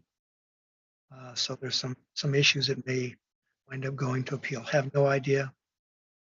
We're not part of that fight, but we are monitoring it as to how it affects. But the voters in the state of Nevada allow the sale, use and sale of cannabis to happen. And the Department of Justice still has not changed its policy as to allowing the states to move forward with that action. That's my only comment as to that. Our next meeting date is October 25th, 2022. And any board members have any other items for future agendas we didn't clear out today? We seem to be coming back to some of our favorites as to medical licensing and production and testing ongoing. Yeah. That's the nature of what we're doing at this point. No, Mr. Chairman, I think we have enough. I'm not going to add anything else. I don't know. I mean, sleep is not that important. I mean, there must be some time at 4 a.m. I know. And having said that 4 a.m. comment, that moves us to item 15, our second round of public comment, if there are any at this time, 12:34. Good afternoon. Good afternoon, everyone. My name is Katrina Saunders, for the record. I've been in the cannabis industry probably since 2007, 2008. In 2010, I got set up under Operation Chronic Problem after I asked President Obama about medical cannabis patients' rights.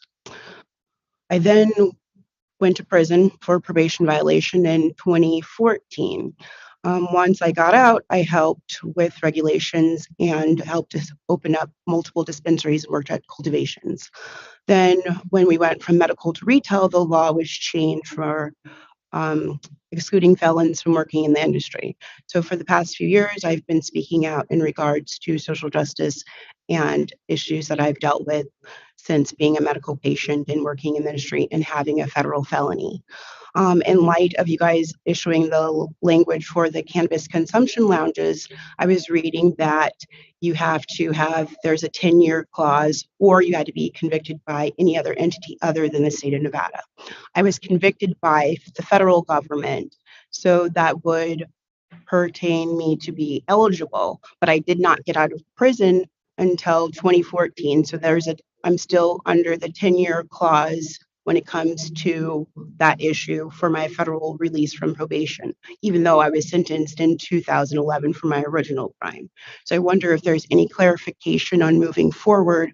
Am I still going to be having to deal with this when I go to apply for a consumption lounge or an agent card when I want to be eligible for working in the industry? So that was like one of my questions. And then I also had emailed in regards to the remediation and radiation on the medication. As far as me being a patient for a long time, it is important to me, and I gave comment in regards to if they were growing in good business practices, the flower wouldn't need to be remediated and have radiation to it. I don't want to look back in 10 years saying we had adverse reactions and effects from the radiation from the medicine when people were using this to heal and help them have a better life. I don't want it to look back and say we poisoned these people because we let this practice go on and not have research of radiation and how that affects us at a cellular structure. And so that's my public comment today. So if you guys could give me clarification on the federal statutes for people who want to get back into the industry on social equity and ownership, I think that's important moving forward. And I really appreciate your time today. Please understand that we can't comment on the record after the meeting or some other time. Contact your director as designee with your questions. Thank you very much. Other public comment?